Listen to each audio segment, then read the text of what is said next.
Hey everybody, and welcome back to the third episode. Wait, no, this is the third. This is the third game, but it's the fourth episode. Okay. Hey everybody, welcome back to episode 4 of Post Game Clarity. Everybody, we're after the game. Fuck. Where after the game comes the clarity. Yeah, happy Halloween, everybody. No, we're here to talk about Pikmin for the Nintendo GameCube.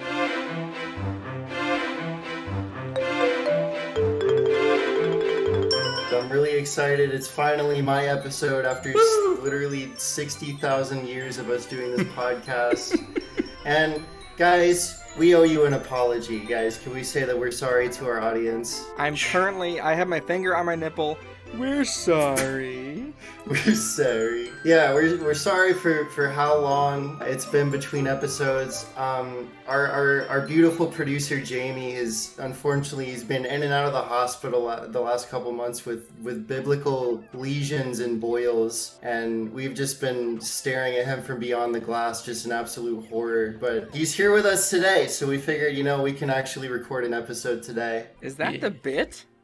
That's the bit. That bit was fucking weird. Jamie's been covered in biblical lesions and Why boils. do you use a Joe Rogan meme until the day you die? Pikmin! Alright. Pikmin! Alright, Pikmin was a launch title for the GameCube in the GameCube's launch year. Oh, yeah. That makes a lot of sense. It came out actually a month before Melee, if I'm remembering correctly. And some big things about Pikmin's history is that it was one of the things. There was a lot of things that came out of that infamous Super Mario 128 tech demo. But the thing that's most relevant to us today is that they had 128 freaking Super Mario models running all over the screen. So they decided to make a game where they're like, look, the GameCube can render a lot of stuff. Let's have 100 little guys that you can control. There also was a phase of the game where it was more of a god simulator, society building simulator called Adam and Eve.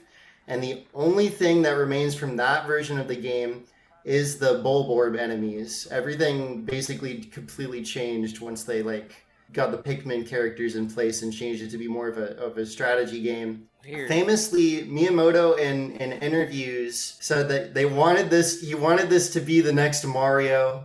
That didn't happen. I'm the only person in my state that likes this game. But he keeps trying, and we love him for that. They really tried with the marketing. They really tried with the marketing for this game because they actually got a Japanese band to write a little pop song that the title it translates as carrying, fighting, and being eaten or something like that. Or it's like with the choruses. And they also genetically engineered a freaking Pikmin flower as a marketing stunt, the 5-petaled daisy that you can get a seed for. What the fuck? Yeah, that's real. You can look that up. And they really wanted this game to be big. But like I said, it's a very, very, very niche game. Well, wait a minute, though. It's got to be somewhat popular. I mean, the third sequel, the fourth game just came out this year. I think that a big part of that has to do with Miyamoto's direct involvement, Oh, it's like a passion project? Yeah, he loves Pikmin. And I mean, to be fair, the Pikmin as little mascot characters are very versatile and great to use for sure. But he really he's just really into Pikmin and of himself. And when you got the guy that created Mario and Zelda, you don't say no to the guy. So I think that's the main reason Pikmin is still around as much as it is, which I'm not complaining about because this is one of my favorite games ever. Right. But Dorkax also really likes this game a whole lot, so he's here chilling. Dave is the one who's never played this game before, and boy, has Dave been saying that he has things to say. Boy, does he. well, yeah.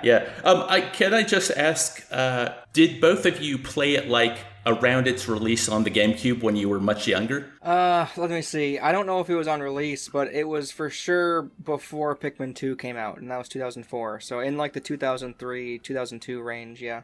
Okay. And Drew? I actually didn't. I was only, if it came out in 2001, I would have only been like 3 or 4. Oh, okay. So I didn't get to, and I actually didn't get into the series until after I graduated high school. I bought the port that they made for the Wii. And so that first playthrough that summer between graduating and starting college was when I really got into Pikmin. I played both 1 and 2 that summer, and I just really fell in love with the series, yeah. Well, that throws my theory out the window, kind of, because I'm going to try my hardest not to actually throw shade on the game, because I didn't hate it, but as I was playing and knowing how much you two love it, I was like, well, they must have played it when they were younger, when the game came out. You know, it's that thing where when you love a game, you kind of excuse its flaws, or you play it so much that you forget how it might play to someone not familiar with it. That definitely happened a lot, like, because these new Switch ports were put out ahead of the release of 4. And so there was a lot of posts on Twitter of people, like, having horrible discoveries of like all the ways that the Pikmin could die, sort of thing. And all the Pikmin fans are like, dang, like we're so familiar with these games, we just know like not to march them all into the water. And people like just don't know that, I guess. Dude, that is an actual banger, not kidding. The horn, yeah. Like Dave, would you ever listen to that song to fall asleep? Not to fall asleep, but as an alarm, maybe. That would be such a good alarm. Like you're just chilling in your pitch black room at like 6 a.m. and then it's like that would be so fire. I would love that. I don't know, because then it would become psychological. The Pikmin! You'd be like, oh my god, I'm about to get my head bitten off. It isn't the Pikmin screams, Dave. I mean, good lord. I mean, hopefully every time you march, it isn't... got right into a fucking like Bulbor's mouth. I had a lot of dead Pikmin on my hands at the end of the game. Yeah, that's because you're a terrible slave owner. True. But I was gonna say, Dave, you did 2 playthroughs for this episode, didn't you? What was the difference between the 2 of them? Well, the first one might have been because of how stubborn I can be. So my first couple game sessions, I wasn't actually enjoying the game. It was more a frustration where I didn't understand what the game wanted from me. And then I saw this, this looming time limit of 30 days. Well, I had kind of internal dialogue. I said, I don't want to go to a walkthrough because I want, at least for this project, I'd like to try and, every game we cover, I'd like to at least attempt to go through the game myself to kind of get the experience of overcoming adversity and all that. So as the 30 days quickly approached and I was not going to finish collecting all the ship parts in time, I started thinking, well, it's a Nintendo game. They're not going to just, have this harsh limit. Maybe I'll get a reprieve. Yes, you're laughing maniacally. I learned the hard way. I thought either maybe I'd get a couple days extra if I, had like maybe 20 or 25 parts. Olimar said in some of the diary entries that not all the parts were vital, so I thought, maybe I've actually gotten all the parts I need. But then I thought that, maybe if you had to start over, maybe the levels would be as you left them, or there would be allowances. It turns out none of that was the case. I hit 30 days, I got a bad ending, although it was a funny ending. And then I'm like, well, I can't talk about this game without actually having completed it. So I found a walkthrough, and I powered through the game in a week after, it took me a month or 2 beforehand just because I wasn't enjoying myself, but powered through. Actually, based on my story just there, I have a couple questions I wanted to ask the both of you because, you're fans of this game. Oh, sure, yeah. Do you think that the game is designed for a player to fail the first attempt? No, because I didn't fail my first attempt. Okay. So it's very perfectly doable. I think more so because I figured out pretty quickly, like, after I got like the yellow Pikmin on like day 2 or whatever, right? I figured out pretty quickly that theoretically I could actually nab multiple ship parts a day if I figured out how to be efficient enough. Just based off of that, I'm like, okay, so this is the sort of game where it's like, okay, so everybody's going to be bragging about how like low their day count can be, yeah. sort of thing. Yeah. Well, on the other hand, I would go against that. I feel like they definitely thought people were going to fail on the first attempt because this is made for kids.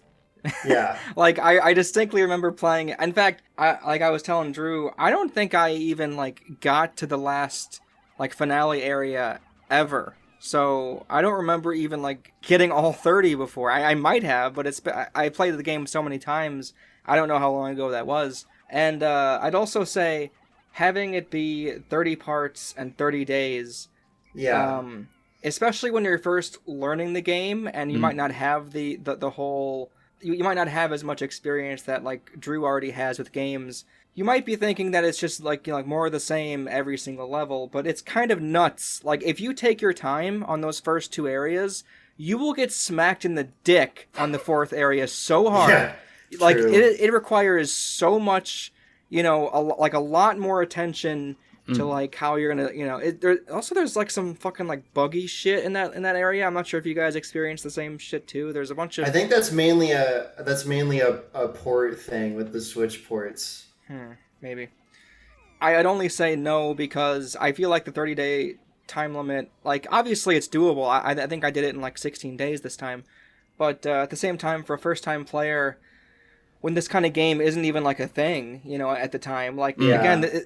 This whole idea of you controlling a bunch of people on screen with a controller, like that is in 2001, no frickin' way, right? So yeah, nobody else was even trying. Yeah, and plus the frickin' Pikmin, like as much as I love Pikmin 1, I love it, you know, and as much as I feel like like Pikmin 4 does a lot of the things wrong. When going back to play Pikmin 1, I was just like, you guys can't cross bridges without falling down ever. Like, it's so fucking painstaking to cross, like, a narrow thing. So, I highly doubt, like, they expected the majority of players to do it first try. And plus, it's very short game. So, I would think at least 2 attempts. They're expecting it. Okay, and... I will, I guess, a bit out myself a little because I don't think either I wasn't paying attention or I wasn't thinking properly, but a lot of the reasons I failed, at least the first half of my first attempt, was because I would waste days on really, in retrospect, stupid things. Like when you first go to the Forest of Hope, there are the 2 gates that you have to throw the Pikmin at to knock down, right? Yeah. I remember I threw my red Pikmin at the first one and they were hitting it and nothing seemed to be happening after like a minute, right? So in my thought, maybe I have to go back to the impact site and find something to knock these down. So I wasted a day doing stuff like that. And there are very similar ideas where I would either end a day or waste a day because I didn't understand what the game wanted from me.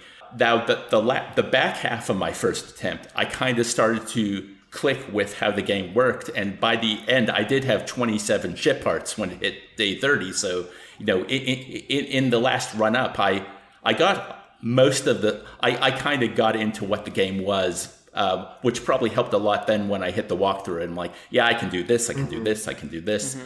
It was a lot of, that's what the game wants from me. Yeah, I think it's interesting, like, even though I said I don't think they expected most people to be able to do it the first try, it is, like, almost how you said, how you did a lot better on like, the back half of your first playthrough. It's kind of funny how easy the game gets once you play it the right way. Because like it almost becomes like I know like you know like Drew and I have played the game a lot, but not to be it seems trivial almost sometimes where I'm just like it's just so easy and it's like it's awesome that like Pikmin 2 is as hard as it is, but I'm only seeing that now after playing the first game again because I'm just like, good lord, there's really not much here besides, you know, like a Pikmin getting distracted or something. Well, it's like when you know what to do, it's like you show up and you do it and your playthrough's done. You know what I mean?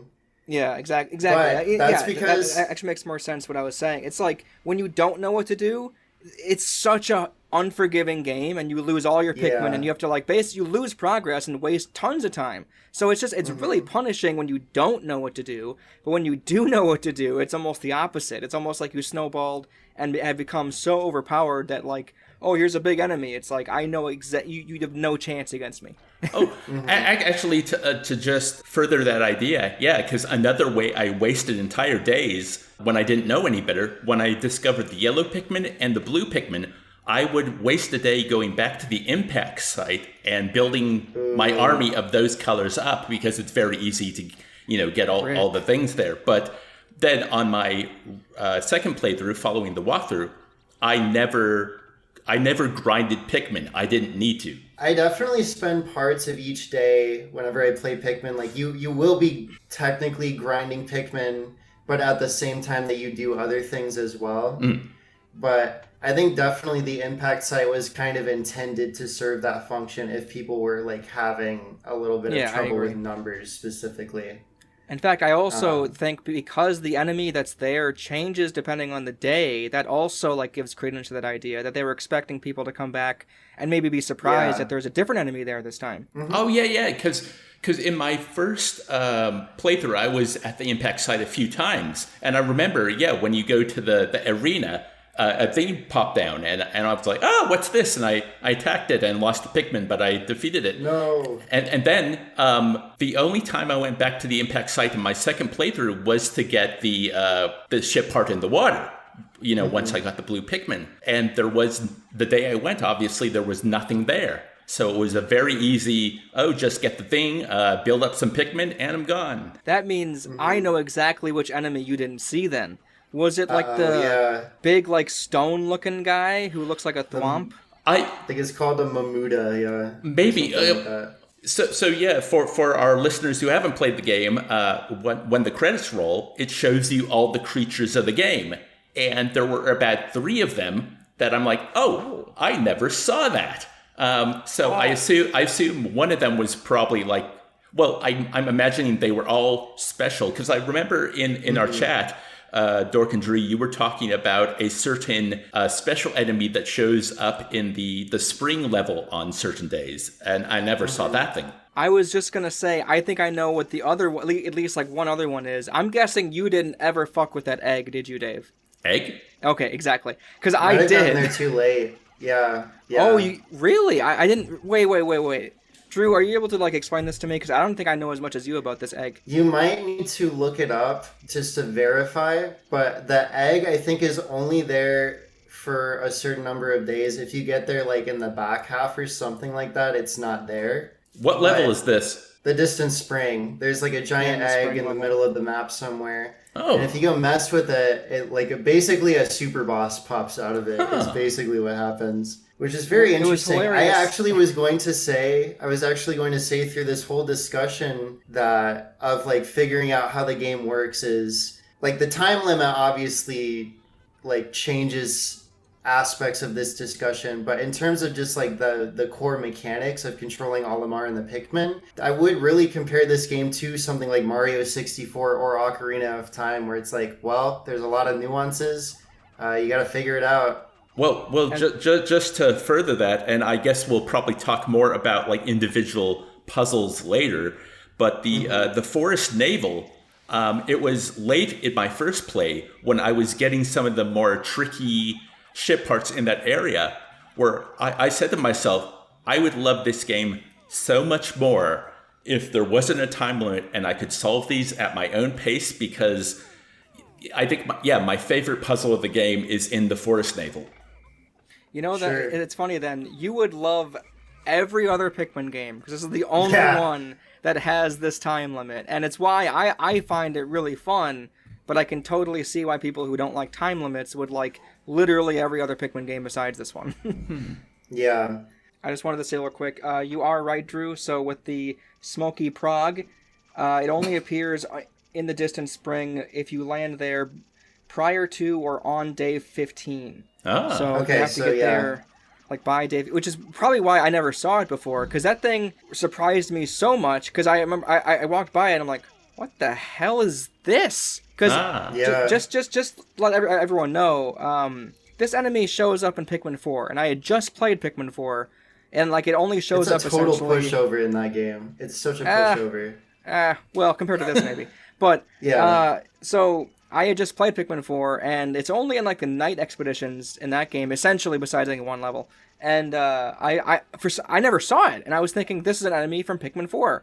So then when I played Pikmin 1 for this podcast, and I saw that egg, and when it broke, my jaw was just, on the floor. I could not believe what I was seeing. I'm like, this is from this game? Like, I was losing it. And I feel like we're not going to have an opportunity to... Yeah. So, like Dave, it's like this weird half butthole worm thing, and it has, like, this red mist around it, and if any of your Pikmin get in the mist, they die instantly, so you can't just rush it or anything. Oh, God. It's very, very difficult. And it fucking, like, murders everyone it touches. But, and it will literally, I mean, like a lot of enemies in the Distant Spring, but it will literally, like, just come up to, like, your onion, and it can, like, kill seedlings, too. Oh, damn. Dude, okay, I didn't know... I was gonna say that. I don't know why. I never had that happen with any other enemy in the game. This one came to my red onion, and he wouldn't let me get my red ones out, so I couldn't even fight him. Wow. Yeah. I was like, there's no way this is yeah. like this has to be like a bug, right? No, because it happened both times. He came to the red onion the next time too, but this time I was prepared. So like I actually reset the day on this one. The only time I ever like reset the day, because I lost like 80 of them just trying to attack this thing. Yeah, it was brutal. But what's so great, because he drops this little itty bitty like pearl thing. I'm like, what the fuck is this? This is what I get. This is it. And then I'm so glad I didn't have a full army. When your Pikmin take to the onion, it just shoots out like 100. Whoa. It's amazing. It's actually I should have put all of them away to get the full 100, because it is 100. Because that little thing is so satisfying when it keeps going, like almost like a chain gun. Mm-hmm. Anyway, we've been talking about like a lot of random experiences. Do you guys want to like just start from the very beginning? Okay. We can just walk through. Yeah. Let's talk about Dorkax. You want to do a funny description of the beginning of this game? Yeah. So essentially, Olimar is on his way home. He's in like a rocket ship that is called the Dolphin, which apparently is the code name for the GameCube, as I was told by Drew, which is hilarious because it's a launch title. And he's basically in like this Pokeball like looking thing, and an asteroid hits him, and he's like, "Whoa!" And he crash lands on a planet, and he's like, "Whoa! Look at these carrots!" And then he grabs the carrot, and then he throws it, because that's what you do with a carrot right away. You throw it on instinct. And then the carrot fucking like does stuff for him, and he's like, I gotta write this down. Then a bunch of text painstakingly shows up on the screen, and a very annoying noise goes along with it. And you have to sit there and watch him discover obvious basic things when you played the game 100 times like me and Drew have, and it's fucking annoying. That's all I got. Yeah, Dave, did you have any thoughts about, because I would actually say, like, between this opening and, like, the when you touched a new ship part and, like, the diary entries, Olimar is, like, a surprisingly, like, fleshed out character for, like, a Miyamoto game specifically. Well, when I talked about thinking about what might happen if I got to day 30 and maybe the game would throw me a bone, one of them, because I was reading my notes before we recorded, I thought maybe you could continue the game being Olimar's son, because he talks about him a lot in the diary entries.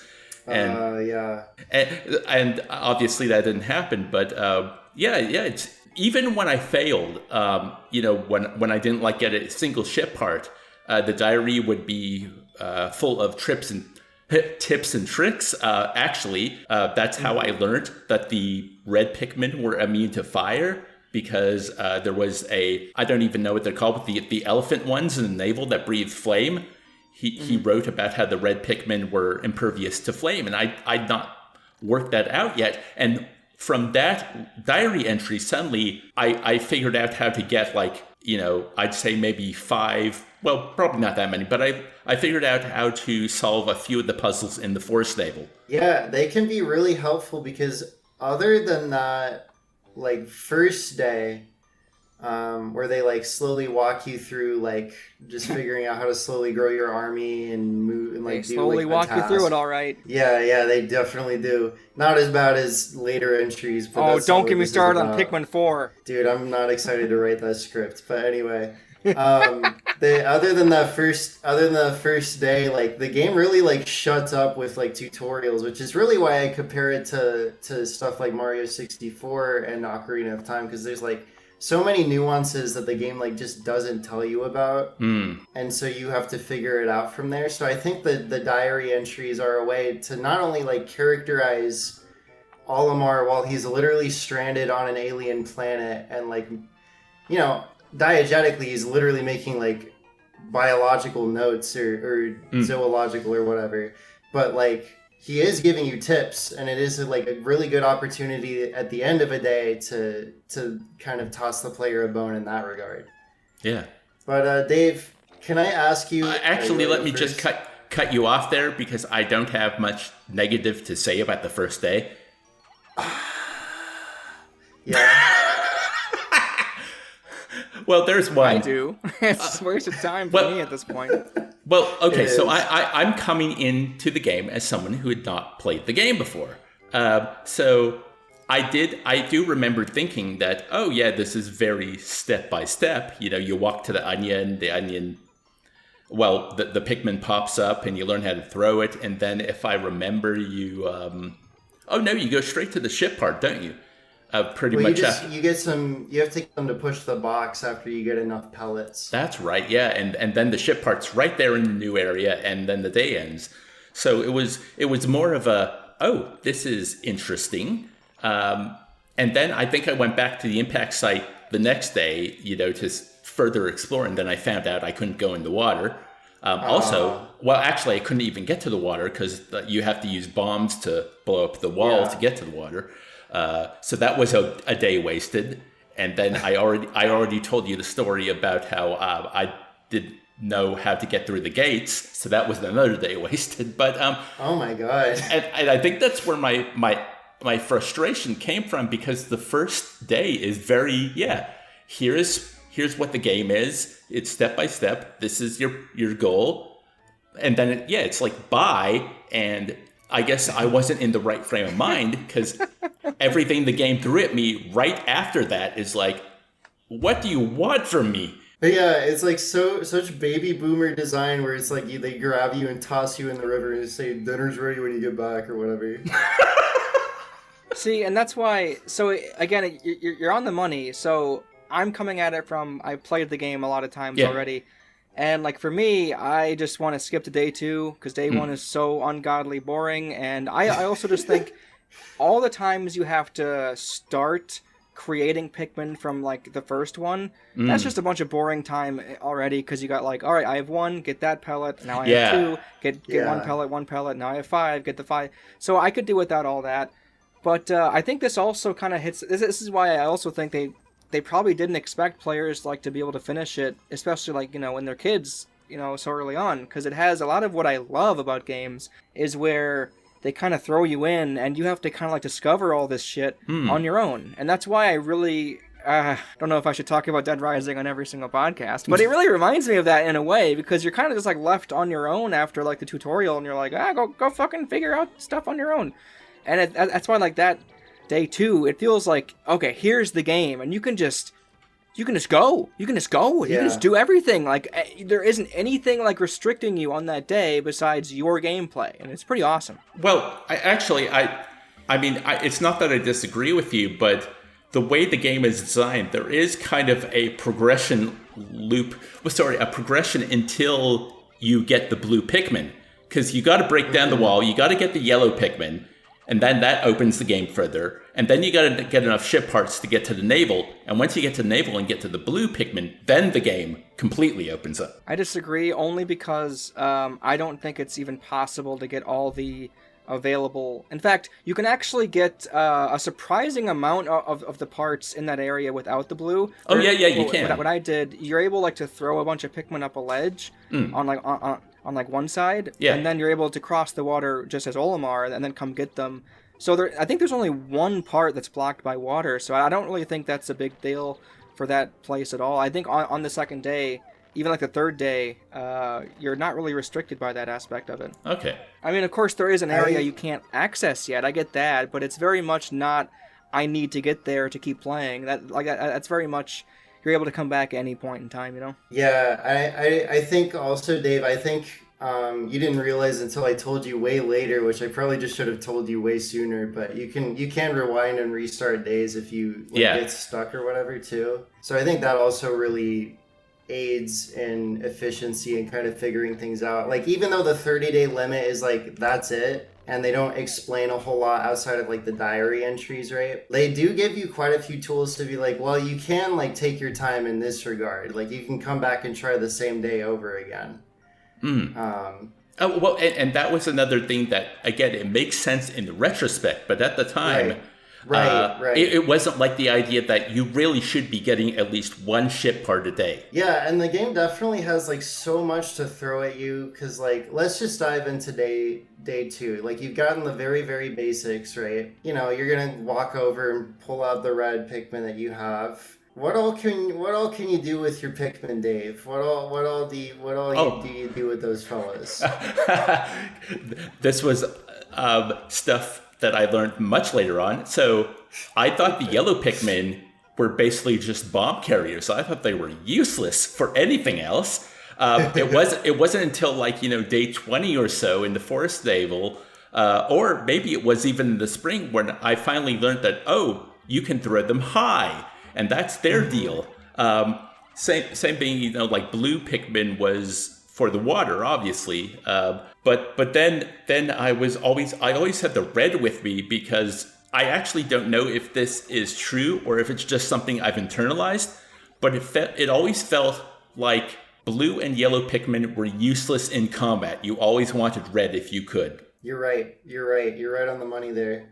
They literally have a 1.5 damage multiplier as one of their special traits, in addition to fire immunity. So you're right on the money there. But what else can you have them do? What are things that every Pikmin could do, Dave? That every Pikmin can do.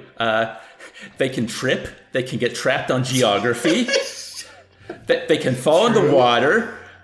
True. They can get squished even if you call them back. They can get set on fire. Yeah, they can get set on fire. They can get gobbled up.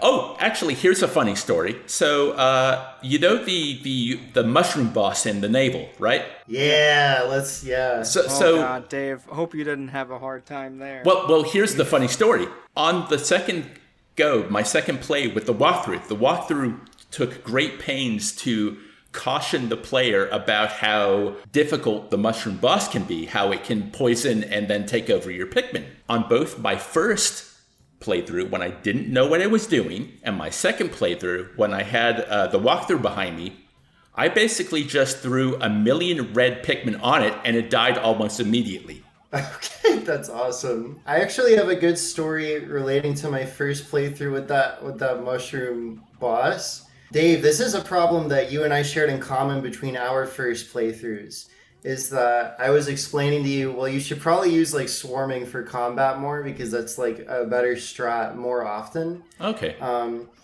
And I was telling you that because you said, well, I mostly just like throw them like one at a time.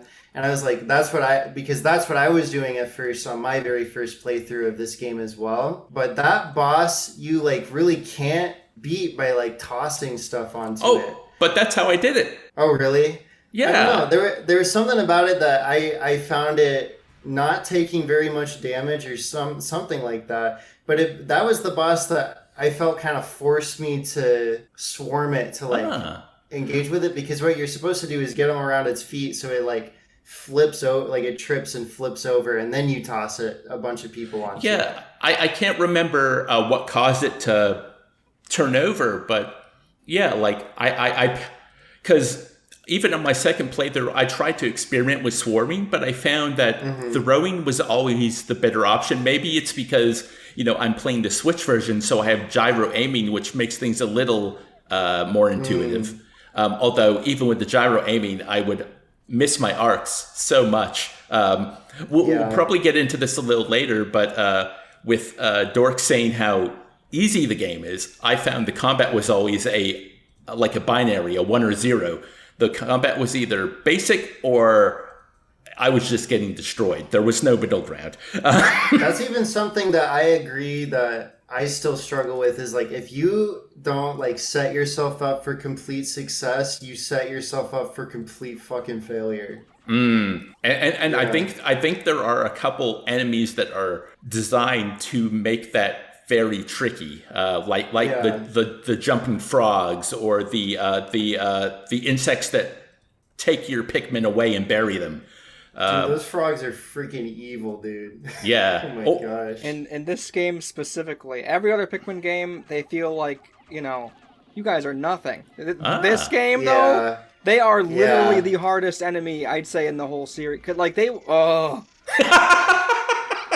my god, they're so horrifying in this game. 2, you can absolutely just like obliterate them, literally. Yeah, in 3 and 4, they are freaking nothing due to mechanics that they added in all 3 sequels. But Pikmin 1 is like, nope, you just got your basic 3 tools, deal with it. It's one of those where I tried swarming them when they were down on the ground and they would just like get up and squish everyone. It's the walkthrough on both the stealing bug, the thief bug I'll call it, and the frogs, it's like, oh, just weigh them down. Once there's enough Pikmin on them, they can't go up again. Well, right. Maybe that's true, but I found that to be fucking bullshit. I could never just keep them down on the ground. There must be like an element of like randomizing to it. I don't know. But sometimes I do get what you mean, Dave, is that they'll still just get up even if you do the right thing. Yeah.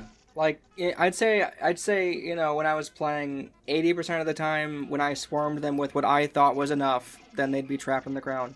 But, I know I even checked, like, the wiki for Dave, and I feel like it said, like, once you get 8 or, like, 12, or it was a low number. I'm like, what? No. There's no way that's true. Because I checked my video. I'm sure I'll have an example in the actual video portion, where I had like 80 with me, right? And I swarmed them, and I swear, a good at least 40 to 50 were on him, and he still jumped up. Yeah. But I'd say more often than not, I was able to keep him down. But it's even when you're as good as like a Drew or me, which I'm not saying we're amazing or anything, but even then, those guys can be so fucking risky that like they can still totally fuck with us if something just happens to go stupid. But I think that does tie into what is obviously like a big motif or theme in Pikmin. I mean, not that it's like, we're not having like the 6-hour story analysis of Pikmin or whatever,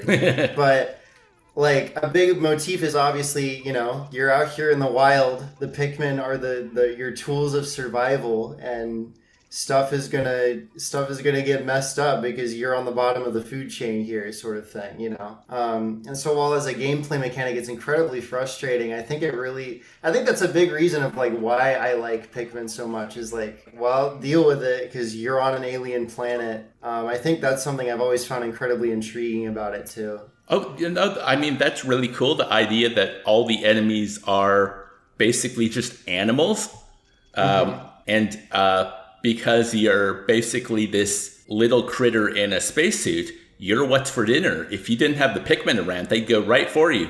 Obviously, like, people like to be like, Olimar enslaves Pikmin, blah, blah, blah. But it's very clearly more of like a symbiotic relationship, right? Yeah. Because Olimar is a smart guy that's like just him, and he like can't lift or do anything on his own. But meanwhile, the Pikmin have obviously been driven to extinction because you have to reactivate the onions every time you find a new one. Right. And you repopulate them, and when you get to the good ending, like you see they start defending themselves from a Bulborb after Olimar takes off. So at least in the context of this single game, obviously there's 3 sequels, so this isn't actually the case in terms of that. But here it's like, yeah, you helped repopulate this species and helped make them a little bit less completely helpless, And I'll just say right now, because you brought up the good ending, when Olimar blasts off and then there's a beat and then the onions start following him into space. Like, I thought that was cute. And then suddenly, colors I had never seen before start following him as well. And it kind of made me go, oh my god, what do they do? The lore, the lore! See, even though you didn't absolutely love the game, you still kind of had like the, you know, like the kid in the candy store of like, what could they do? Because of course, I think you can even appreciate all the colors having their own like little gimmicks and stuff, right? Yeah, because also I don't know if either of you two have played it. Like, this was not my first time playing this type of game. You know, the idea of what Pikmin is very singular in the gaming industry. But in 2009, 2010, a studio did try and make their own Pikmin called Overlord. And Overlord. it got popular enough that there's a sequel. And I played Overlord for impressions. And, you know, it's a comedy game. You're like an evil person, and your grunts are, you know, like little goblins and orcs, and they say funny little things as you send them to your doom. And I mean, part of the charm of that game was more the comedy with how, because you are evil, you are just wantonly throwing these minions to their death because they don't matter to you. But there was still that kind of idea of, ooh, what do they do and how do I use them to get to this next screen? When I thought it was interesting because when I was playing Pikmin, at least initially, it's like I felt bad with everyone I killed. And then I guess over my emotional journey in the game, by the time the second playthrough happened, I was just like, there's more. Yeah, that's what happens. They tried to kind of play on your sympathies a lot more in the sequel. Okay, I actually have two thoughts. First thought is, I've never heard of Overlord, and so we should actually talk about Pikmin-like games like after this episode sometime, because I would love to obviously play more games like Pikmin. I wanted to say, Drew, so again, it's like a testament to how much I love Pikmin. I'm pretty sure I bought Overlord on release. Like, I was so into this idea of game, and of course it hit that edgy, you know, because you know, oh, like you're an evil guy and like you do evil thing, exactly what Dave said. But it honestly, you would get a kick out of it, Drew. You would love, because like one of the coolest things in that game is you can soup up your little goblin guys. If you like raid a house or something and they have like a bunch of pots and pans, they'll put that on themselves as armor, and you'll have like That's right. Yeah. Delightful. Instead of, you know, finding nectar and blooming and becoming more powerful, the goblins will raid the landscape for weapons and armor to make themselves more powerful. It's so Drew. Eventually you have to play it. I think you'd love it.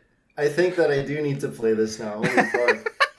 Yes. But also the second thought is, Dave, if we ever get around to playing any of the other games, I want you to know that the first time a Pikmin gets set on fire or starts drowning or anything like that, they really try to play up the danger of it more by like freezing and having a cutscene where there's like a big orchestral sting, and they're like, oh my god, a Pikmin's on fire, whistle it back.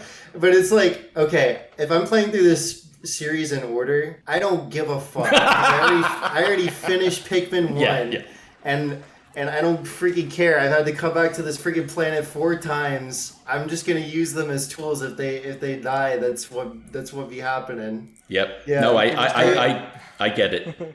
There definitely is, I will say, a dichotomy there, right? Because, like, obviously the Pikmin are there to be gameplay tools at the end of the day. So you're just like, okay, well, like, whatever. They are purely functional. But I think also just the Pikmin by themselves are very, very cute mascot characters. Just with the nature thing, whenever they get eaten or, like, skewered or whatever and, like, their ghost pops out, I think that does still, like, have some sting to it, you know? Every time I hear that, I feel really bad unless I'm already pissed and then usually I'm like, it sucks, you know, unless I think there's a case by case. There's a case by case basis where it's like sometimes it's my fault and then I like literally have this gut wrenching horrible feeling. But when it's literally, especially in Pikmin 1 where they can trip and stuff like that, it's like, okay, if you get left behind, you're bad. You're getting eaten. You know, the worst for me was in the spring when you have the hardest version of the giant Bulbor. Is that what they're called? Bulborg? The harder Emperor versions Ballbox are or called something? bull bears, actually. So But you same difference. You The usually ones have with like the crazy lips, yeah. you have a giant one usually with 3 smaller ones. And if I hadn't set it up correctly, the big one wakes up and it's just like it will scoop up like 20 to 30 at a time, it's just like Yeah. It's Yep. horrifying. It's really weird because, like, those guys look fucking dumb. Like, they are the stupidest looking enemies in the game by Yeah. far. And I remember this as a kid. I remember thinking this as a kid. I remember thinking, like the regular like Bulbor guys or whatever they're called. Like those guys are like, they're always sleeping. And also, did you know, by the way, they're always sleeping because they're nocturnal, and that's when they Yeah. sleep. And they're unrelated to the little guys. They aren't the same Yeah. species. that Yeah. was weird. That was wild, right? Anyway, but because like I was used to those guys, and of course you have like the next ones. Wait, are there like 3 versions of them in this game, or just the 2? I forget. I don't remember how many. I think there's only the 2 in this first game. Okay, in the first game there's just 2. The So second game goes freaking crazy with variants. They do. But I was thinking as a kid, these guys look so fucking dumb. They're probably easier. And then the idea that their stupid lips make them like it's almost like it's almost like, in fact, here's my game theory on it, right? the reason why these weird lip guys just gobble them up is because these ones don't have teeth and they don't swallow, or like they just swallow them whole. They're ducks. That's my theory. Sure. That's so I'm goofy. just thinking like the other guys go chomp chomp chomp. These guys go oh, and just swallow Wait. all of them, and they're not sleeping half the time when I come around with them. Wait, Dorkax, can you get on the Pikmin wiki and pull up like a list of all the enemies in Pikmin 1, and we can do like a lightning round, like thoughts on all of them? Because I think that would be kind of fun to do. And also, while he's pulling that up, I would also like to say, I really like, seriously, that post credits scene where they like show all the creatures and like have a little factoid about, like, I cannot get enough of that little cutscene. Like, That was the cool. music and the footage and the text, I like really just love it so much. All right, I have it here. All right, let's go down the list. On the first one, we have Armored Cannon Beetle. Well, that was the in the Forest of Hope. That's like one of the big bosses, and that was the boss that told me that if you don't have red Pikmin, everything else is useless. Because when I tried blues on that one, and it just destroyed them. And then when I went back with red, you pop one up the snout, and then you just when the back opens up, you just go nuts, and it goes down hard. Same thing with the one in the spring. Sure, getting to that one is harder, and getting the part out of that area is harder. But again, that enemy is just so easy to kill. At least I found it. It's also I think easy to deal with because you can, if you're clever enough with the Forest of Hope one, if you use Olimar as a distraction, you could technically grab the part that's next to it and just not even kill it. Oh, Using Olimar as like a distraction is really like it's a strategy that helps in a lot of situations and a lot of these games. So if we do play some more, try to keep that in mind. Because honestly, I'll take the hit over these guys like dying and not being able to take a part back or something. Like you don't want. You got to keep your productivity. Because other than fire, Olimar takes like barely any damage to most attacks. Because Dave, what you can do is, if you don't have any Pikmin with you, like the throw move basically becomes like a little punch. So if you like run up to the side of an enemy and like punch it, like it'll turn to you. So if you can use that to like have them come after just you while your Pikmin are just carrying a part like the other way. wow. Enemy number 2, Ghoulix. Dave, what you think about the Ghoulix, Dave? I don't think I ever fought this. Hang on. Perhaps I'm confused which one, because I thought when you said you went back to the impact crater, this is the one that plopped down. Look, it's possible. I just don't remember this, and I did fight it, but this was one of them. When it came up on the credits, I was like, I don't recall that. Fair enough. And honestly, I don't really have strong thoughts about the Ghoulix, because if you have blue Pikmin, it dies. So that's fair. We've already talked about the Smoky Prog, so I'll move on from that one. BD Longlegs. Fuck Oh, Legs. fuck this guy. Yeah. I think Look, most it's a people probably classic. don't It's like a this classic, one. though. Well, it's actually okay. This isn't my most hated enemy in the game. or most hated boss in the game, I should say. Yeah, just, you have to use yellows. Well, I think yellows are preferred for it. So I'd say so. that makes it annoying. And really, there's no real point where you can just go to town on it. You just gotta keep throwing. You always have. It doesn't have like a You always have to. You have to. I mean, when the middle part is a little lower, I think that's the trigger for go nuts. But then that lasts it doesn't last too long. You do have a couple yellow Pikmin that will hang on, but then you always have to watch the feet because it's always moving and it's so easy for it to just squash your Pikmin. It's definitely one of the trickier fights for sure. One thing I kind of wanted to bring up, and so when like talking about how the combat just gets really easy, like when you get used to it, one thing you might not have tried is, or I should say, a very, very familiar pattern you kind of start to fall into is the fact where you throw, and then you call all them back. Throw, you call all them back. So just repeatedly throw, then call, throw, then call. Like if you get really good at the game, either you swarm them to fucking death where they can't even move for 3 seconds, like immediately death, or you do as much as you can, as fast as you can, then call everyone back and wait for the attack to start. So it's just a constant that's generally the pattern. Yeah. Okay. So like with this guy, if you have some like Pikmin crawling up his legs, honestly, I just fucking call him back because it's like, guys, it's not worth it. You guys are gonna take too long. He's gonna shake you off. Just how do you come back here? Because that's probably my mistake. I would throw swarms, right, and I would only call back when I sensed danger, which by then it was like with the frogs, it's usually too late. But I will also give you this, Dave. I will also give you this. The little arena that BD Longlegs has is particularly claustrophobic. It is. And plus with the whole BD Longlegs being built around literally like stepping on your Pikmin, you have this weird thing where you want to show up with a relatively small number, but it's also you're going to still lose people and have even less by the end of the fight. And also, to get all the yellow in there is jets of fire, so you got to be very careful. That. No, that's bullshit, okay? Listen, right? I love the Forest Navel. That's that area, right? That's the map? Yeah. I love it because, there's a whole bunch of stuff to do. There's a whole bunch of like ship parts all around. There's a whole bunch of bosses, a whole bunch of tough enemies. Good stuff.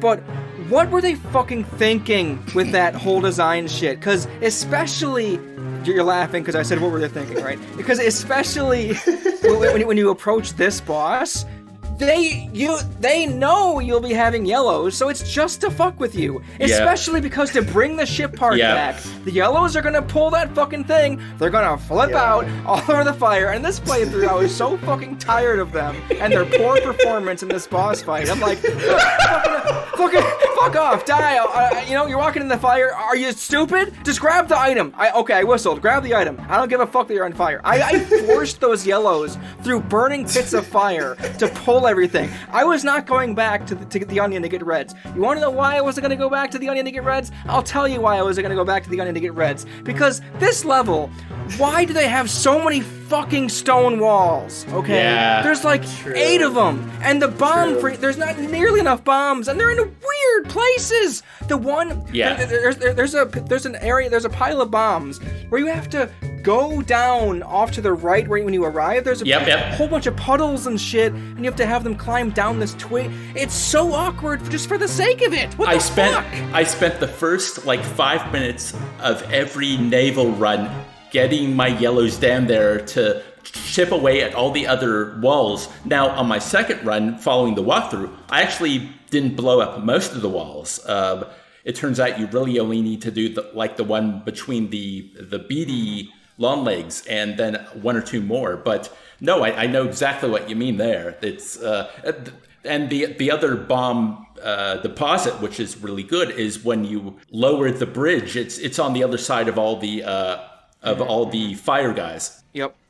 Well, it's like, okay, so what I really loved, and it just brought so much joy back to me. I told my girlfriend, because again, I played Pikmin 1 about 1.5 times for the podcast. I initially started on the GameCube, and then we had the idea a long time ago, with the whole, MGS thing, I'll just record all of these games and make like the video portion for the podcast for all of these games. So I should really play the Switch version so I can have an easier time recording.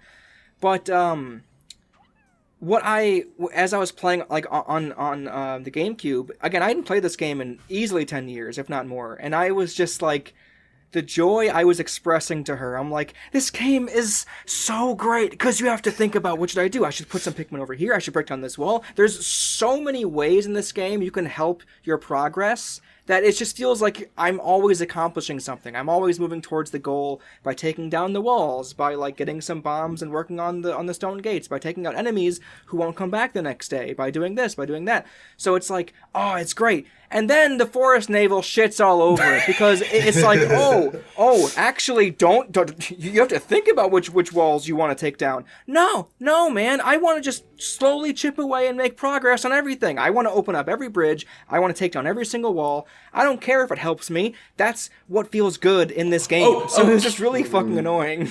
Can I jump on your rant there? Because I agree with you in one specific element. How the geysers and the sticks don't stay when you leave. Oh my god! You have to uncover them or build them every time. I think they should stay as well. I agree. Yeah. In fact, I specifically recall, because I'm pretty sure it happened at one point, either on the GameCube run or on the Switch run, where because again, like sometimes as you're playing on a day and you're almost done, you try to think about things you can do that will help, the next day. I want to get something else done. And, perhaps you can't like make it back in time to bring a ship part or like to to kill a bunch of enemies or something. But hey, over here's a geyser. I know I'll need this for next time. I don't have the yellows here, so I can't get the ship part high up on like the Forest Naval area. I'm sure you guys know exactly which part I'm talking about.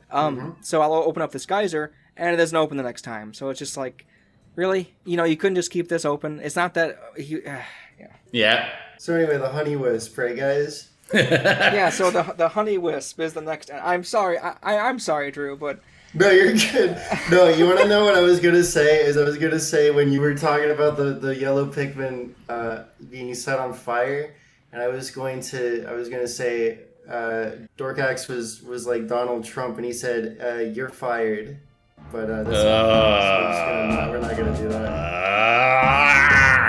Sorry, guys, I accidentally joined the cast of SNL there for a second. My bad. Or at the very least, like the writer's room. It's like, yeah, we get it. We don't like Trump either. Okay. Hey, do you have anything funny? Yeah.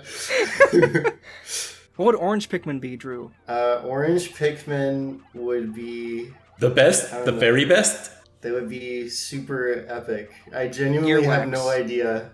Because after I played Pikmin 4, I'm like, guys, what are you even supposed to do from here? I don't even know. But anyway, really Honey Wisp, right, guys? Yeah. So the Honey Wisp, so it's just the thing that pops up and floats, and if you hit it with Pikmin, it drops nectar. Yeah. I don't know. It's like a little bonus. Yeah, it's cute. Oh, I was gonna say, I think it's hilarious, like especially coming from Pikmin 4, because like in Pikmin 4, you just get like everyone's always in bloom all the time, basically. Yeah. Oh wow. And in Pikmin 1, it's like, oh shit, I should probably get that guy. Yeah. In Pikmin 4, I never give a fuck because you have so many like everyone's always in bloom. But like Dave, okay, so this is a small thing that they changed. I don't know if they changed it in 3, Drew. Perhaps you can tell me. I forget.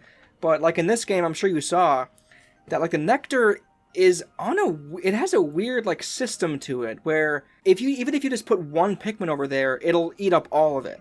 Yeah. I'm sure you saw that. I mean, what I used to do, especially when, Pikmin would get distracted burrowing, because obviously that means there's nectar there. I would get a chunk of Pikmin and I would throw them on the burrow, and then if there was any nectar left afterwards, because sometimes you have enough Pikmin that are bloomed, so you need to go to the end of your 100 Pikmin, which are the seedlings, right. And I'd throw as much of them as I could. But yeah, it was always weird depending on, sometimes I'd get a bunch of them that would bloom up, sometimes it would only be a couple. Yeah, isn't that wild? Because, for example, like in Pikmin 4, like, the quantity is per Pikmin, essentially. So it's like, even if 2 happen, like, to suck up the, like, nectar, there's enough for 8 more, essentially. Yeah. Oh, yeah, there's enough for 8 more still. So it's like by, like, I'll take one. Whereas, like, in this game, it's like, the moment one starts to drink it, it's on a timer. And Yep. if you can't get the Pikmin over there within 2 seconds, I feel like it is, then it's just gone. Yeah. It's really weird. I don't know if this is... Drew, do you think this is intentional? Because it seems like a weird system. I don't know if it was like intentional per se, but I think definitely, I mean, I guess it would be intentional because they could have just had the model like shrink a little bit, I guess. But yeah, it definitely had a reason to be changed later. Yeah. Like, I really don't know what else to say. You don't have a lot on here. Yeah, I really don't know what else to say about the mechanic because it's like, it's there, it's annoying, but that's the way it works. But it's like, yeah, it definitely needed to change, so they just fucking changed it. Based on that mechanic, I will have to say that I only really understood this in my second playthrough, how you can leave them in the ground and over time they will bloom themselves. And I found that really cool, especially because it explained why sometimes I knew there were Pikmin there, but I couldn't see them because they'd gone underground again. Or just the idea then, oh, I can go and do what I do, and then I'll wait till the end of the day and I'll see if I can harvest some ones with flowers on them. Mm-hmm. Yeah, cool. I like the flexibility with the flower mechanic because flowers are so, like, you're constantly, like, losing flowers in Pikmin 1 especially as well. Oh, yeah, So- Can I ask you about that? Because sometimes, in combat, I'd notice petals falling. And I'm like, is that like health? Like, if a Pikmin with a flower gets hit, do they just lose their petals and are able to continue? Yeah, it's not health. They're still gonna be okay, but the enemies, like, are really aggressive about, like, knocking the petals off and reverting them back to leaf status is what that is. Gotcha. How I would describe it's like a buff that's unrelated to their health, but it's really fragile buff that can get knocked off. Yeah. Okay. For example, like, because if a Pikmin gets hit, I think that's probably not going to kill them. Like for example, if like the elephant guys throw them, that'll also like knock a whole bunch of petals off, even if they're reds. Whereas if they were just like the base variants, it wouldn't deal damage to them at all. So I think it's just. Yeah, I guess it's interesting because it isn't even like like damage dealing attacks. It's just anytime they get thrown around, it's just a punishment just to exist, I guess, for them. Pikmin truly do exist to get fucked. You think there's a bunch of goth and emo Pikmin? The whole life is pain. Oh, thank fuck! I thought you were gonna say Rule 34. Okay. Give me some credit, please. I was Dave scared wouldn't for stoop. a second. Look, Dave, out of the three of us, is the least likely to stoop that low. Let's give him some credit. I think he'll stoop to any level for a kind of hilarious joke. That's fair. Not me though. I'm only funny. I'm only funny. So about these enemies, right, guys? So anyway, we already this- kind of talked about the spotty bull bear. Yep. So let's just move on to the bread bug. I like the bread bug a lot. I don't think I love ever them. saw one. Oh yes, Let me you did describe because them there's for a you, ship Dave. part. There's a ship part in them, Dave. Oh, that thing. Oh, yes, Yeah. yes. He's the one in the naval where you have to attack him. I got lucky on my second playthrough that he got trapped where the blue onion is right after I'd bloomed it, for lack of a better term. So there was I don't know how it happened, but some of the blue Pikmin started to drag it to the onion. And he was still alive. And then when he got sucked up, he got flung far, and basically he was near dead. And then just a couple Pikmin just had to, look at him, and he died and the ship part came up. Which was awesome. great, because in my first playthrough, I was chasing that fucker all over the place. So Dave, what the bread bug does is the bread bug is supposed to be like a scavenger creature. Right, so right. what it does is it grabs a pellet and starts dragging it back to the onion. So you put like 2 Pikmin on the pellet, and then they have enough. That's what strength happened. To, like, pull them back. Yeah. Dude, I love the bread bug because it's like, I feel like universally the bread bug is such like a moment of discovery for like every player of like what you can get Pikmin to do. You know what I mean? Well, I wish there were like more enemies where this happened with, because it's such a cool moment where you're like, he's still holding on to the thing, and they're taking it to the onion, bam, and he just fucking keels over or loses almost all his health. It's a surprisingly satisfying impact. I won't lie. Mm-hmm. Like when he smacks the onion, That's so funny. Yeah, because he like gets slammed onto his back too. It's so funny. He's adorable. Can I also he shows say up in all the terms- games, and I love him. Yeah, no, I love when the bread bug shows up. Like, there's such... And I was actually going to segue into this little tangent is when, in 2021, I think, when we were in the middle of our drought, our 10-year drought for new Pikmin game, the Pikmin subreddit went crazy, and their meme obsession was photoshopping bread bug in every situation imaginable. Like, the bread bug became like the mascot of the Pikmin subreddit. It was like really awesome to behold. Nice. Anyway, iridescent flint beetle, bop it on the head, it puts out nectar, who cares? Yeah. Spotty Bulborb. Talked about it. Yeah, they're a cute mascot. Dave, what do you think about the burrowing snagret? Yeah, this is probably my most hated creature in the entire game. Damn. Even knowing what to do in the second playthrough, it was really tough and painful and frustrating that there's 3 of them, and if you're not careful, you can call more than one over to you at the same time. That fucking sucks. It's one of those where, like, I never felt I could lock it into anything, which I guess maybe as a boss that's the point. But then, you got the armored cannon beetle and the puff stool, and it seems like a lot of these you can... And Emperor Bulblax even, although that's a little different, and I'm sure we'll get to him later. But yeah, it just felt like the frogs, it was very fiddly. Yeah, like the frogs and like the beady longlegs. It was just too fiddly. I was losing too much Pikmin. I think I had to go back there the next day because I ran out of time, or maybe I reset it. I don't know, but yeah, out of everything the second time through, the burrowing snagrat was it gets an F on the old tier list from me.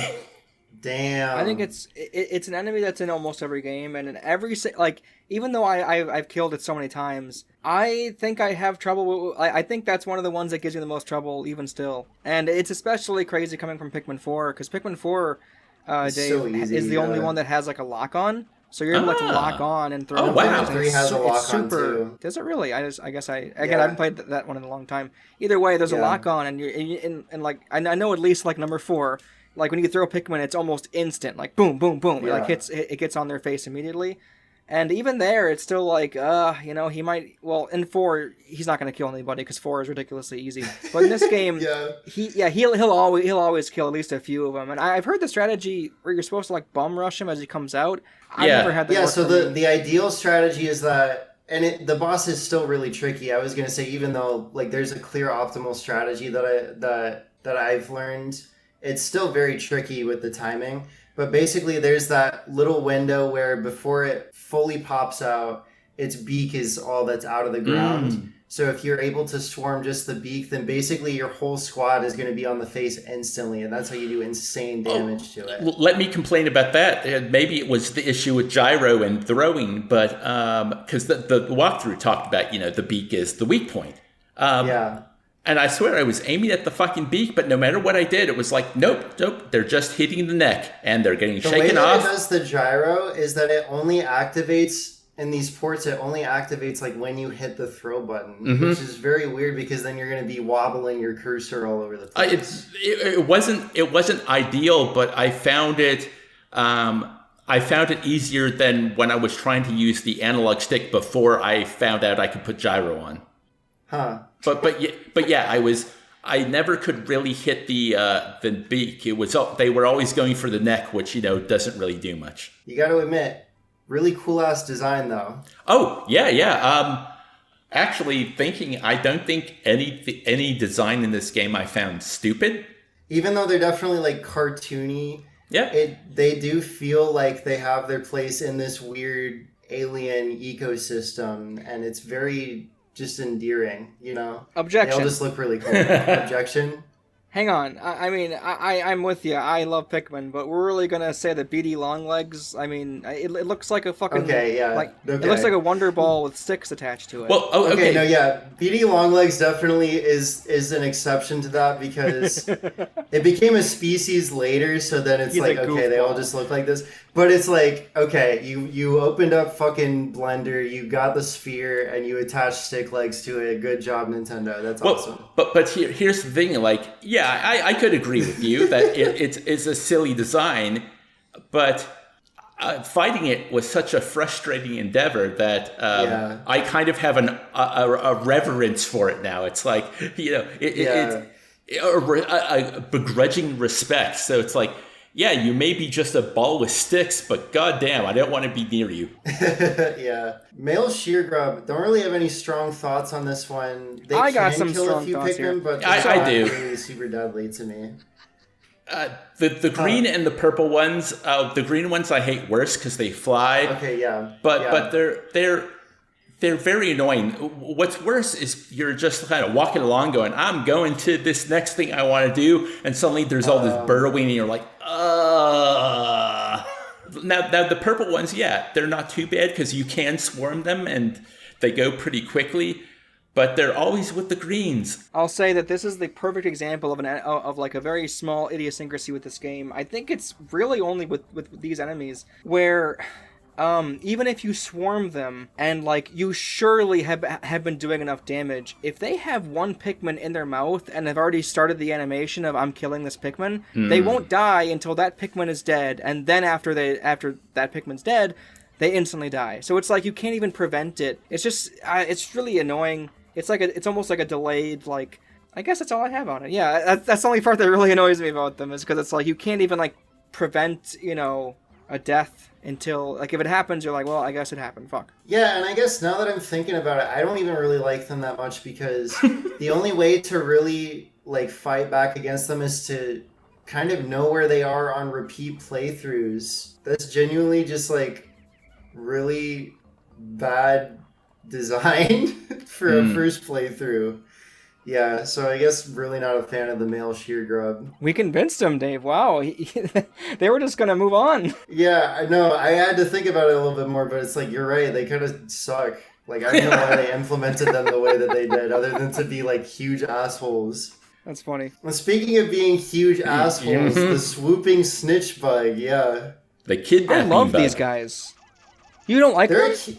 I like them conceptually, but in Pikmin 1 especially, they are really not manageable. Oh, and I think it's part of even with the honey wisp, I got a little better on my second playthrough, but aiming at creatures in the air was always very difficult for me. Yeah. See, here's my only argument of why I think they're actually great. Not like that they're great in the game, like, oh, like their design is mwah. Like, no, I'm just saying they're easy as shit because they don't kill your guys. They just fucking put them in the ground. So I was like, oh, who cares? That's all. Because they don't eat them. They're a troll. But I've had so many situations where, they troll you, they grab your Pikmin, and then they just like fuck off to the complete opposite direction of where you were walking. And they follow on the ground. They follow you back to your onion. Yeah. Holy shit. And then what they'll also do, what they do is, since they go the opposite way that you were going and they're really annoying and so you just want to ignore them, they toss the seed back in the ground so that Pikmin is still out in the field. And so then it limits how many Pikmin you can actually have with you unless you want to go plug every individual seed that they toss somewhere. Oh, yeah. You know what? I'll save that story for later if it comes up organically, but I got into some trouble with throwing some Pikmin into the flowers because it was very late in the day and I didn't want them to die. And then suddenly I was at a disadvantage for the rest of the game in that level. Oh my god. That sucks. I have two more things to say about this guy. One, I see on the wiki, they only appear in the Forest of Hope on day 15 and onward. Had no idea about that. And also like the Distant Spring on day 5 and onward, so you're always going to have them on there. But I just realized something. Drew, these guys look exactly like the fucking like Deku like businessmen. They kind of do a little bit, yeah. They have the long arms and like they're flying around. It looks exactly like when you hand over like the deed, to that one guy and he flies off. Yeah. And considering that we haven't ever seen Dekus since that game, game theory, this is the Deku now. They're to blame. Did you know that actually an unnamed Deku character like dies, and that's where you get the Deku mask from? That's my game theory. Oh no, of course. I think that's what it is. Yeah, no, it isn't unnamed. It's the son of the one like butler guy. Yeah. Yeah, because like he goes into like the forest in the credits, and you can see him like mourning the little tree stump. He mourns the little tree guy. That's such a cool little detail about God, that Zelda, game is the best game in the world! Yeah. Sorry. Pikmin is also one of the best games in the world. Now, Dave, I've got a really interesting question for you about the dwarf bull bear. Are you ready for this one? Yeah, sure. Who cares? Next enemy, Mamuda. This one is really cool, Dave. I don't know if you saw this one. I did not. So what this one does is it slaps your Pikmin on the head and turns them into flowers by slapping them down into the ground. Wow.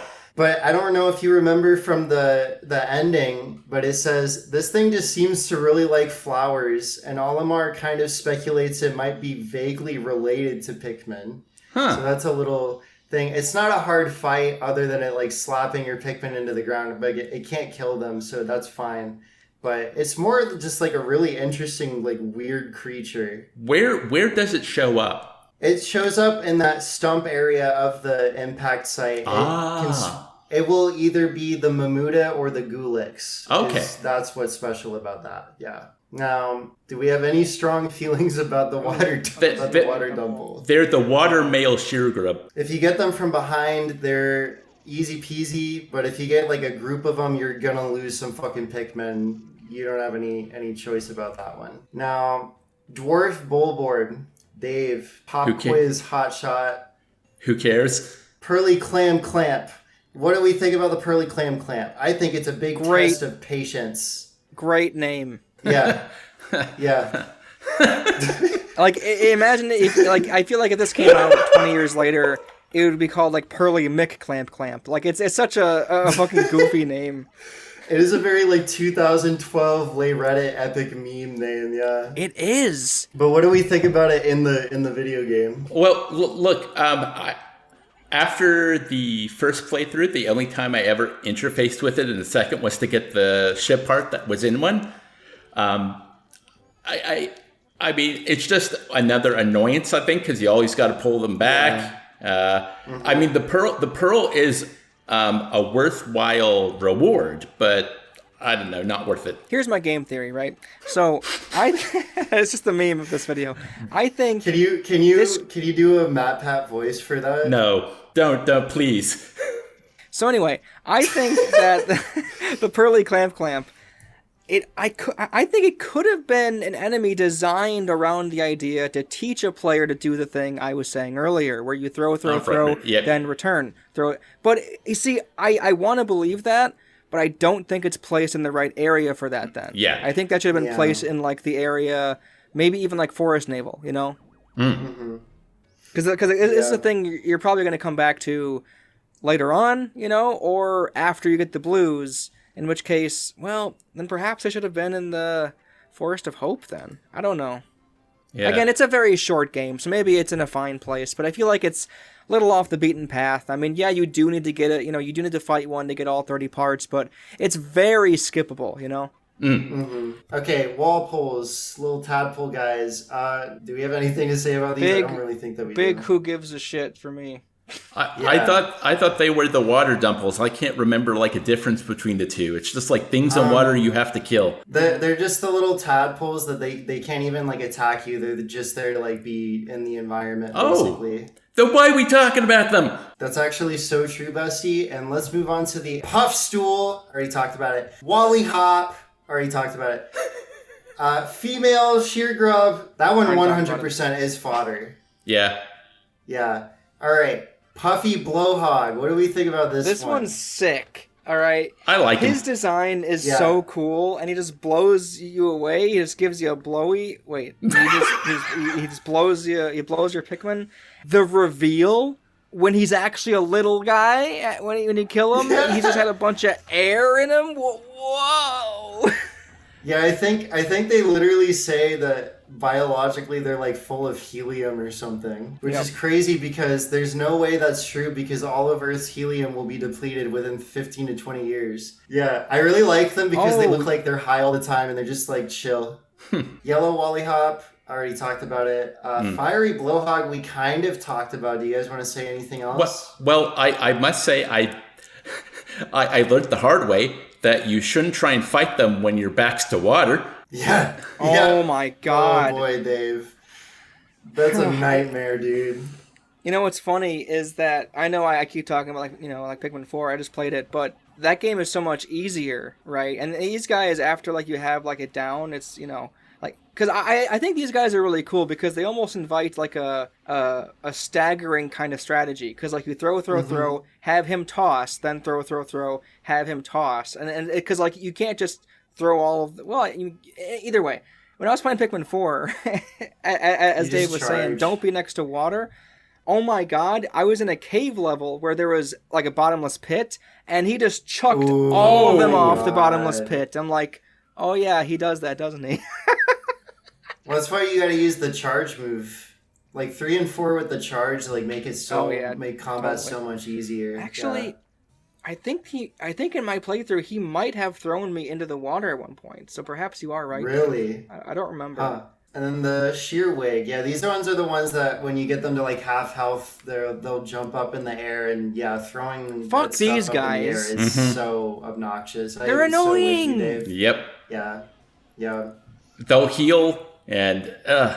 Yep. Sheer wig, more like get him out of the game wig. Am I right? Put a laugh track behind that.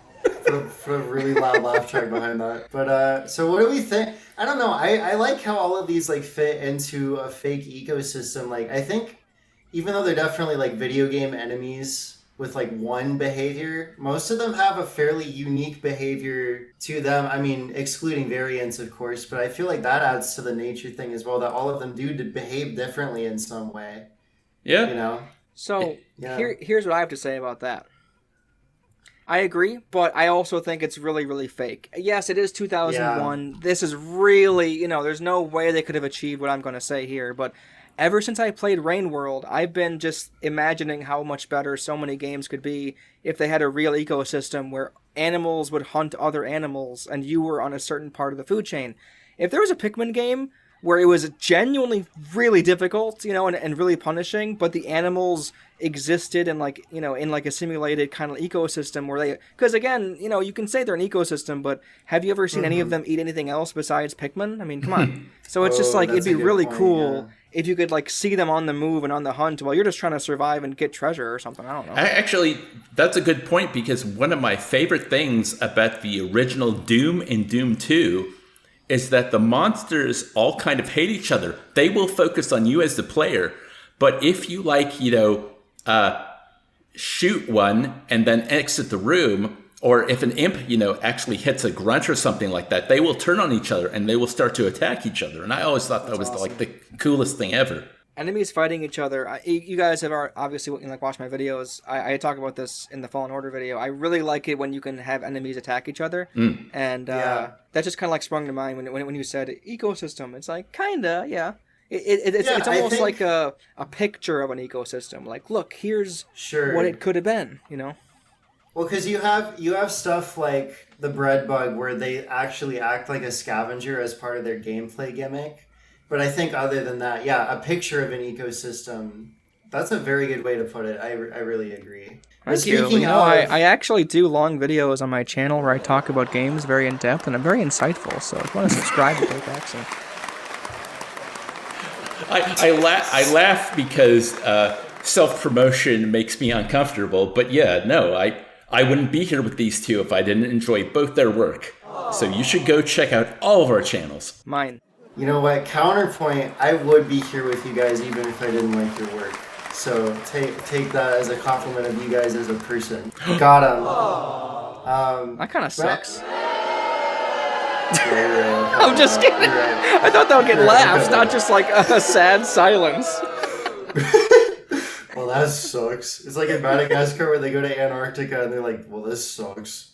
Madagascar 1 is genuinely okay. My hot take about the Madagascar movies is that you watch the first 30 minutes of them and then you stop because you've seen the greatest cartoon ever. And then if you stop there, it stays that way. You know what? That tracks because there are so many god-awful jokes in like the latter half of Madagascar 1 where I go, they could have done something so funny with this and they didn't. But the They just first didn't. quarter of the movie is like, this is kind of funny, you know? No, yeah, like the plane sequence in the second movie, and they're trying to land, and he's like, just a quick peck, like you're kissing your sister, and then they plow into the ground, and then the whole car chase in freaking Europe in the third one is like genuinely like genius, like just in terms of like like being an insane cartoon. Recommendation of the week: go watch the first 30 minutes of all the Madagascar movies. And Please cut this out. I was gonna say, I'm curious to see if Drew will keep any of this garbage in, so we'll have to. Here's an actual good segue. Are you ready for this? Mm-hmm. Speaking of a picture of an ecosystem, you guys want to talk about your rankings of the various areas that which can be found in this video game? Sure. Yes, I really do. All right. Well, we're gonna do it similarly to our Metal Gear Solid video, where I'm gonna talk about them like as you would unlock them, but then we'll say our number rankings for them. Okay. So obviously the first one you go to is the impact site, because that's where Olimar crashes into the world. I have this one set at a respectable 4, just because you get one part that it's the tutorial, and you come back and you get one part. You can farm some Pikmin here, which is pretty cool. But this is definitely like one of the smaller areas, and there's not a whole lot to it. But it's fine. It's number 2 for me. Oh. Yeah. Christ. David's gonna lay down the I like the safety. Yeah. I know you're being derisive when you say that, but that's part of it. I think it's because I spent so much fucking time there in my first playthrough. I was grinding. Stockholm syndrome. I was grinding Pikmin there. I don't know. It's just like when I think of some of the other, more fleshed out levels, there are things about them that I dislike so much I wanted to put them further down the list. Whereas this one, there really wasn't much there. So I'm like, it's pleasant. Oh, and this might be brought up when we talk about music a little later, but I also like the music of the impact site.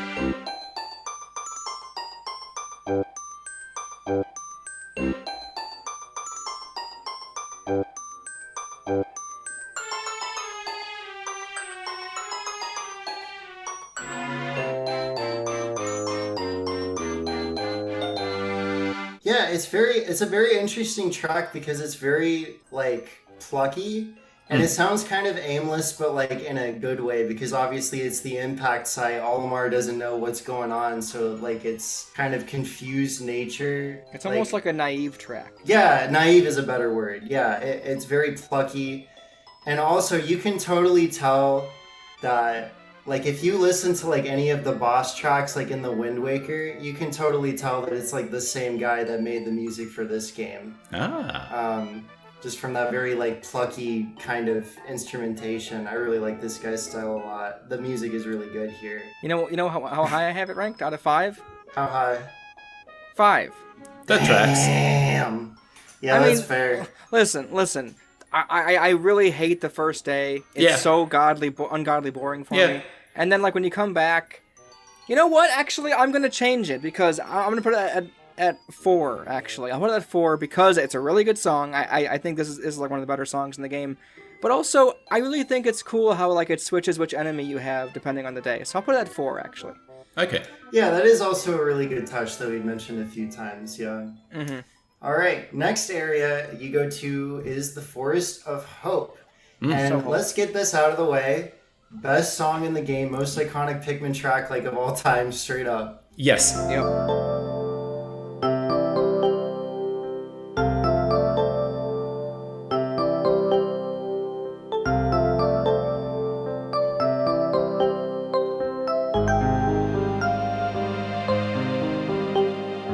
It's so simple, but it's so soothing. And something that we can mention here is Pikmin actually has a dynamic track, so depending on what Olimar is around in the stage, they'll fade in other tracks. So for example, if your Pikmin are working, they fade in like this nice like bongo drum line, which is really nice to listen to. Like every variation of the Forest of Hope track is just like super relaxing, and it fits the name, it's the Forest of Hope. Olimar feels like he'll find more parts here and like really get started with his hopefully is Escape from the Planet.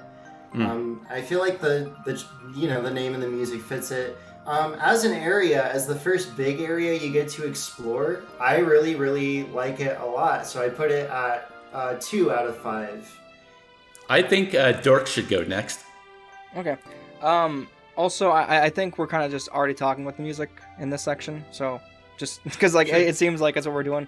I also have it at 2. It's a great song, and it was genuinely in my head for like a week or 2 after playing, and I always think that's fun when like a game you just experienced and had a good time with can kind of like stay with you for a little bit.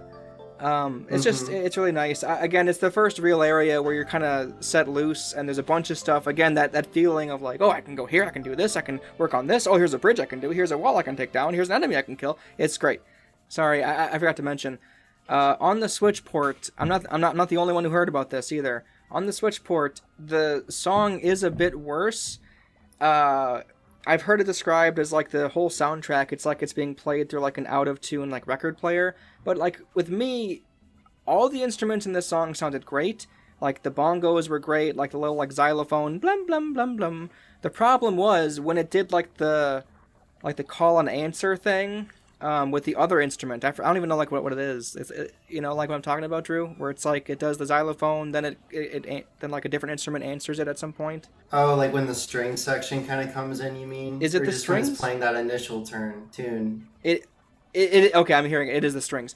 So the strings are out of tune or something, because in this version of the game, for like the Switch port, it's like almost like a half step too low, and it just sounds like it clashes so hard.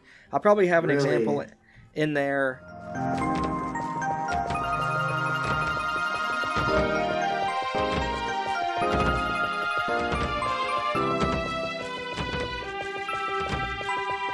That is a very bizarre thing, and now that I'm thinking about it, I think I did notice that, even though it was like across the room, which really sucks because, yeah, like we said, the Force of Hope is straight up the best song in the game, and they fucked it. They messed it up. Well, I did notice it because this is my first time experiencing it, and like Dork, this was the only track in the entire game where I was humming it. It was in my head when I wasn't playing the game. So yeah, it's a great track. I don't know if I went back and played the original. I wonder how it would hit me. Yeah, I was gonna say, where did you rank the area as a whole? Well, get your booze ready. This is number 5 for me.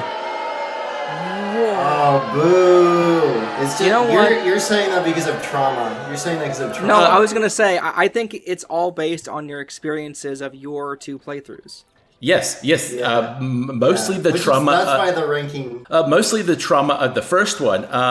But also, the bugbears, not knowing what the gates do. I do find the bomb mechanic kind of annoying just because it seems so arbitrary, and most levels you don't have enough bombs to actually get through a lot of stuff. I know that's part of the problem, but it was something I didn't like. Sorry, I know that was part of the point, but I didn't like it. But when I actually think about the level compared to the other ones, which I like more, aside from maybe the ship part that you need the bugbears to get to, everything is very straightforward. It's just like, remove this obstacle, beat this enemy, blow up this wall, build this bridge. You know, there's not. It's like the navel and the spring start to actually play with using the different Pikmin in different ways together. And in this one, it was all just very, there's an obstacle in the way, but once you get that done, the part is there for the taking. Yeah, it is. Sure.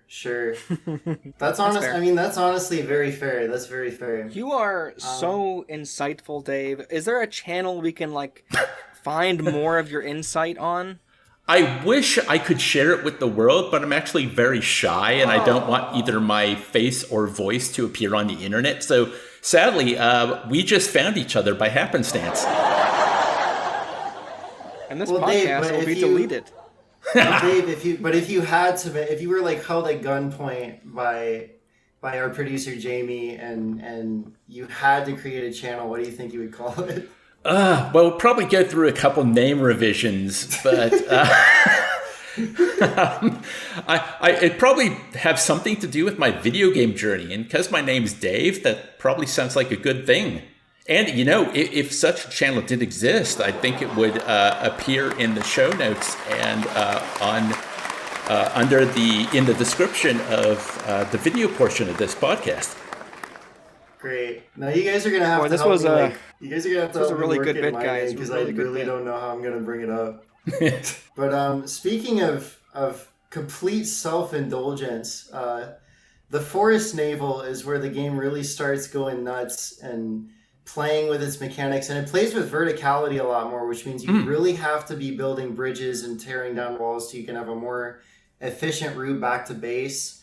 And this is also where you get the blue Pikmin and the little puddle that shows that there's tons of water in this area. And there's plenty of areas where, this is definitely the area where more than any of the others, you got to be having a evenly built squad for a lot of areas to tackle some of the puzzles here. I have it ranked at number 1. I think it's the most balanced as far as doing that sort of thing, but it's getting more difficult, but it doesn't feel like the game is just like bending you over and kicking you in the nuts over and over again yet. So I really like this area a lot. So I got to put it at number 1. And also, you guys probably don't like the twangy guitars, but I really like my weird sounding instruments. So I think the music is freaking sick.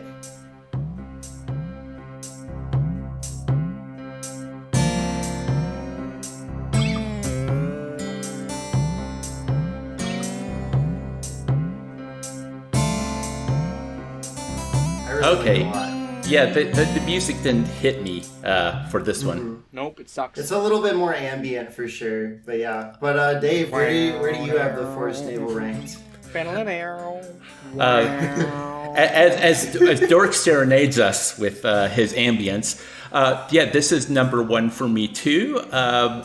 My favorite puzzle in the game is in the naval. I might as well just talk about it now. It's the 2 off to the side where you have to go through the fire, and then you've got to build the bridge, you've got to uncover the geyser, then you've got to throw the yellow Pikmin up, and then you've got to pop up yourself and then throw the yellow Pikmin up once again. Once they bring the part down, then you need to get your red Pikmin to take the part through the fire, and then you get to do a simpler version of that further on where you use the blue Pikmin to take it out of the water, and then you use your red to take it back to the ship. I just loved the realization of what I had to do, even though it was really annoying because originally I'm like, oh no, I don't have what I need, I gotta go back. But I just think some of the puzzles in the spring where you have to use your Pikmin in different ways, I didn't like them as much as this one. Yeah, I actually agree. This is my favorite puzzle too. Dork, what do you think about this one?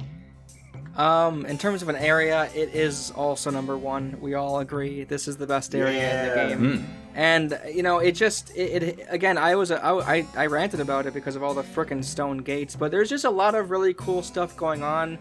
This is the first level where it's like, yep, you have all 3. There's a whole bunch of stuff you can do with all the Pikmin, and I really like the puzzle you guys talked about, specifically because like the eureka moment of how am I going to get all these yellows over. And then you realize I can just have them do the little marching thing up against the wall, and they won't even get touched by the fire. I love that so much. And I was going to ask you, Dave, is that what you did, or did you have to suffer the consequences? Well, I didn't have to suffer consequences. I just waited. I gathered them all around me, and I waited till the fire went down, and then I would move into the gap, and I would slowly make my way through. Yeah. So all I always did was just hug the wall with all of them with the right stick over to the left, and they would always be safe. That's smart. Thank you. I'm not sure true to this. I think that's just a thing. After you really get used to the right stick, you want to try that for every single thing, but we'll see in an area that I might complain about soon. That's not always the case. It doesn't always work like you want it to. Well, I think we haven't really talked about the controls at all, but they get a little bit obnoxious with it sometimes. But in the times where you don't have to be precise with it, it was a really good use of the C stick. And I think also what I really like in the Wii version is that the Olimar's cursor thing is mapped to the Wii pointer. so you can really be more precise with the pointer and swarming and stuff. I really like when you get to use it to do that sort of thing. I do have a question about the naval, or maybe just an observation. The area with the puff shroom, you take down the walls, but there's also a way in further up towards the bridge where you can get the bombs. But it seems like that area of the map, the puff shroom, that area is off to the left, but then there seems to be this whole other area with winding walkways on the right that seems to have a lot of enemies in it. And I just never saw a reason to actually go in there. Is there anything special in that area? Not really. No. Legit, when you're describing it, all I know of is just like the little bridge to get to the bombs, and that's it. I don't think I ever approached it from a different area or anything. Right. That's usually the route that I take, but there's not anything particularly special about it. Yeah. Okay. Sorry, I had myself on mute. What I also wanted to say with the controls, though, I'm sure people can, would kind of find it clunky, and I will totally admit that aiming to throw your Pikmin just isn't as good as it eventually will be in the rest of the series. Because of course it's the proof of concept essentially, but man, I have to give them credit because like the GameCube controller is all about analog stuff, right? Like just I really like how hard you hold down on like the left stick will determine if you're moving your cursor or if you're moving like Olimar. And I think that's really, really fun. And I was playing with that a bit on the first day since there's nothing else to do. No, but I think it's really fun because, like, I wish more games would try to take advantage of the analog and not just be like, oh, any pressure on the left control stick, you're walking at your normal speed. It's like, it seems like they at least were trying to do something a little, something kind of unique with it. And especially if this game was made for the first time nowadays, there was no way they would try that. No way. Because they would easily be like, you have to use L to target. That's just a thing in every game. This style. So just the fact that that's not at all what it is, and it's just like, no, everything is a left stick and the A button is throw.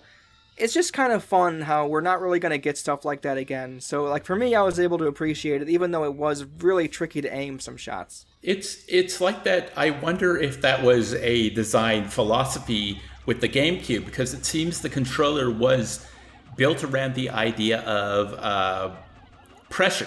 Like the thought always comes to my mind with Super Mario Sunshine, how you could lightly hold down the flood button and you could still run while shooting. But if you kind of clicked it into place, then Mario would stand still. And it sounds very similar to what you're saying with the analog stick. So it sounds like maybe that was something they wanted to do with that console, the idea that, it's not an all or nothing. There are degrees to how you can use the controller. After that, we go to the Distant Spring. I have this in the middle of my list because it's like still big and good, and it's better than the Impact Site, but it's probably my least favorite just because, this is when the game like starts like slapping you across the mouth every 2 seconds. It can be a little bit stressful sometimes. There are some shit parts that on my first playthrough I didn't work them out, and then when the walkthrough told me how they worked, I didn't like them. Probably the biggest one is right near the where you touch down, where you have to call your Pikmin, and there's the ledge that they can't fall off, so you have to call them until they get to the part, but then you have to tell them to stop so they can actually come to the part. Yeah, that one is a little bit precarious, a little bit annoying sometimes. Yeah, and this area is just ramping up the challenge. It's got the toughest enemies. It's got the most parts. You're going to be spending the most time here, and so you've really, really just got to be like, well, this place sucks, but we got to get to business. So it can just be a little bit stressful. Usually by the time I'm done with the Distant Spring, I'm glad I only have the last area left because it's like, let's round out Pikmin. I will admit the Distant Spring can be a little bit of a slog. So I just have it at number 3. We could talk about some of the individual puzzles, but overall, I think more so it's just like, it's a tough puzzle. You know what I mean? Well, it's the only area in the game that gives you a puzzle where you have to use the flowers, which I found that interesting. Yeah. But I don't think it was like a particularly good puzzle. I think it's interesting too because there was in like the Forest Navel an area that had the flowers, and I'm just like almost annoyed by its presence. Like, what the fuck do you think I'm going to use this for? Like, I already planned around having the right ones anyway. Fuck, because again, you know, I've already talked about how circuitous, is that the right word? Maybe. That whole area, maybe you don't know what I'm talking about. That area could be because of all like the stone wall and like, oh, the bombs are over here kind of shit. Yeah. So it's like, you know, it's almost like it's taunting me, like, hey, you could have thrown a few Pikmin in here and gotten something else. Like, dude, fuck off. That's out of the way, and just stop. You aren't helping. It's like, just fuck off. So it's interesting that you have to use that there for that little puzzle. But, and again, like you said, like, you know, it isn't a very good puzzle. That was my last one I had to get, by the way, I'm pretty sure. So I was, like, hurrying, like, oh, I can get this before this day ends. Because I will say right here, by the way, because I haven't included it, how annoying is it, Drew? There are so many times when you know, like work so efficiently, so hard, and then you're left with only one part you have to come back for, you know, on the next day. God. And you're like, that oh has my happened God. to me so freaking often. It's the worst. So I was very, very worried it was going to happen again, and I was like, I'm right there. Don't make me come back for this one freaking part and then end the day immediately, for the love of God. In fact, it might have happened. I think that's the reason why I fought the egg that day, because I'm like, whatever, I got time. So who knows? I had, on the walkthrough run, so many times, probably, God, yeah, it happened most times, where I was having a part come in as the sunset countdown was happening. Fucking stupid. Dude, those kinds... Hopefully it counted, right? Oh, it did, but you know. Okay, because you have no... It's so fucking annoying when it's, like, clearly, like, blah, blah, blah, blah, blah, blah, blah, and, like, you know, I think this happens more often when you return something to an onion, where it's like you want it to count so badly. It's like, whoa, whoa, whoa, whoa, whoa, whoa, it's going up, and then it's like, nope, it didn't count, and then it's just like, well, there goes that creature, I'm pretty sure. I don't know, perhaps I'm thinking about like a whole different Pikmin game, but either way. Oh yeah, in terms of ranking, I would also rank it 3, but only because I don't think it's great. I actually kind of think this one's annoying, to be honest with you. I specifically hate the one I think you guys were talking about, where you have to like throw some, you know, like throw some like yellow ones on the ledge here, walk forward, throw some yellow ones a little bit ahead, because you can't do like the trumpet, you know, like marching, because they'll fall off. There's two of them. There's the one that's just the curve that's in the water, so you got to use blue, otherwise they're going to drown when they come up. But then there's the one a little in the area with the ball bears and that, where you kind of have to throw them up and then climb up yourself and then throw them even higher. And then there's that one. Yeah. There's like a pit with a stick and a geyser in it in case anyone falls in. Like that one was kind of cool. I think that one's cool, but I will say on the whole in that area, I don't know. I feel like that's an area that kind of felt like they just went, oh no, let's put a wall here, let's put an enemy here. I don't know, put something. I don't know. It seems with all the gates, and especially when you the ship part, when you fight the armored guy, where you have to do it's like 2 bridges and a gate you have to build or break before you can get the part out. And then depending on which gates you actually have broken, they'll go different ways. So it really feels like, that level in particular is mostly about throwing obstacles in your way. And a lot of the puzzles do actually feel not as clever as the ones in the navel. It almost feels like that area was kind of rushed in a way. Maybe it was. Do you have anything else to say about it, Dork? I also want to say, Drew, I actually think that maybe like the Wii version you played may have just been the exception. Because I think on the GameCube there's some clipping issues as well when it comes to some of these like crevices and whatnot. I just feel like that area overall just isn't up to par to everything else. And it's only number 3 because I think the other 2 are just so bare that it would make no sense to have it lower, in my mind. I mean, that's the other thing is, like, there's 5 areas, so if we're doing our silly ranking, it's not like the MGS bosses where there's a lot more of them, and so when you have the ones in the middle, they're really in the middle. Here, the level of quality could be very close together, or it could be further apart. Drew, you know how you mentioned how since this is the last level and it's got the most ship parts, and that can kind of be an annoying slog, especially because everything's a lot more difficult. Well, I kind of liked this on my first run, even though I was still working out how the game played, because I opened it up, but I still had plenty of ship parts in both the Forest of Hope and the Forest Naval. So like I explored the idea initially, and actually I like, oh, there's all these easy ones in the water. Let me get those. Of course, you have to deal with the fucking frogs, so they weren't as easy. But then I went back to the Forest of Hope. I went to the Naval. Basically, I was able to break up the just having to do the spring, which on my second playthrough, it was all spring right at the end. So I wonder if that makes it less annoying. Although, having said that, I'm ranking this at 4. Fair enough.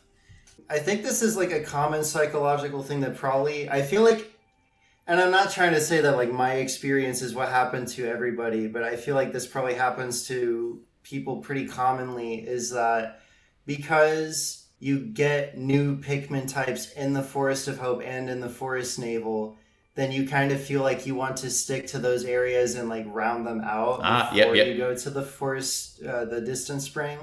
So that's why it always ends up at like the end for me. But I think, if there were players that explored more freely and like jumped between the areas more, then that probably would be a little bit less exhausting, because you could just show up and be done with it in a day or two when you just have a few parts left. That's actually a really good way to look at it. Well, no, again, also like the music for the area just is really boring.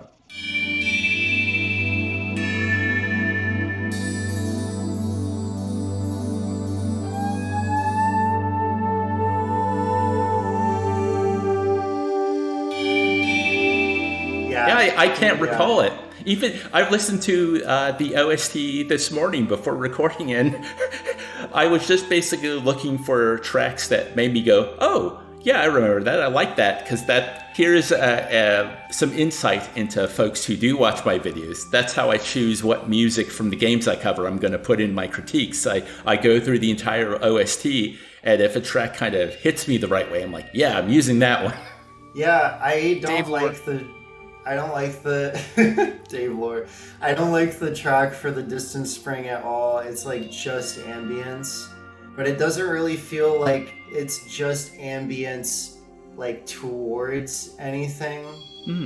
I played Metroid Prime earlier this year, and that's got some very spacey ambient tracks, but those like set the scene.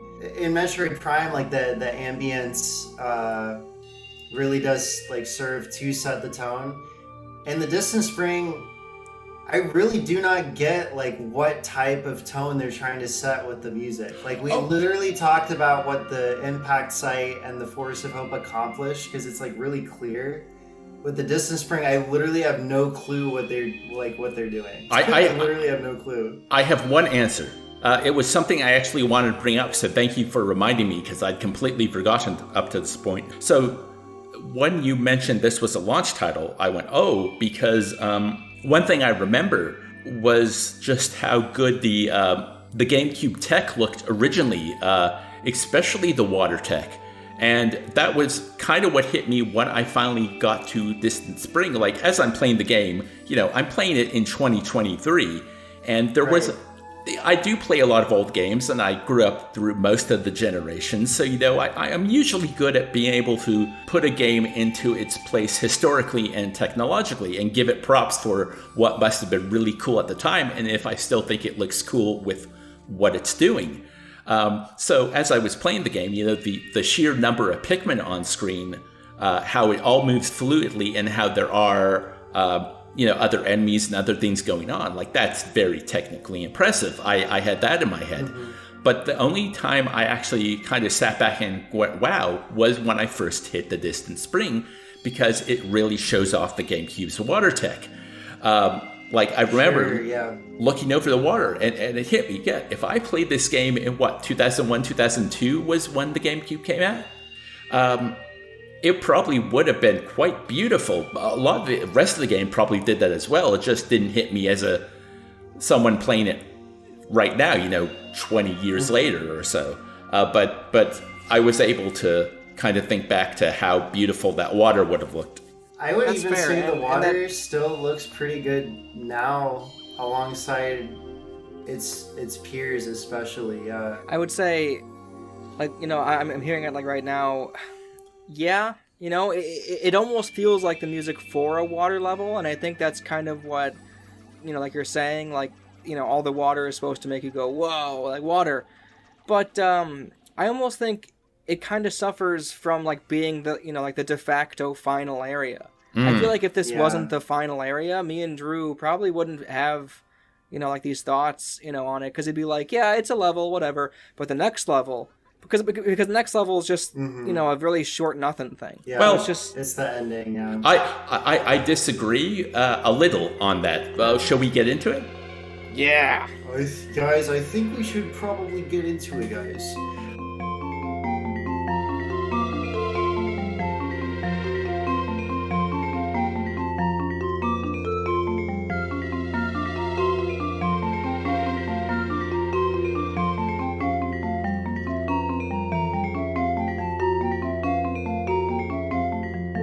So the last area is called the final trial. That's what Olimar names it. It's a little linear set piece where you solve a little puzzle, you do a final boss, you get the last part, you get to leave.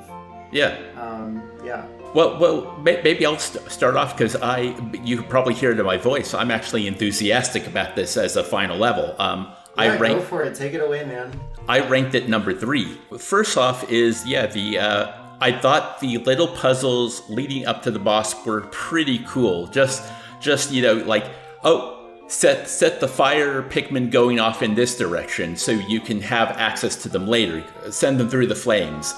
Or, we need the bombs, so I got to go over here with the yellows as the blues are building the bridge and knocking down the wall. It's like every Pikmin had its role to play, and you could do it all fairly simultaneously. It was basically like, the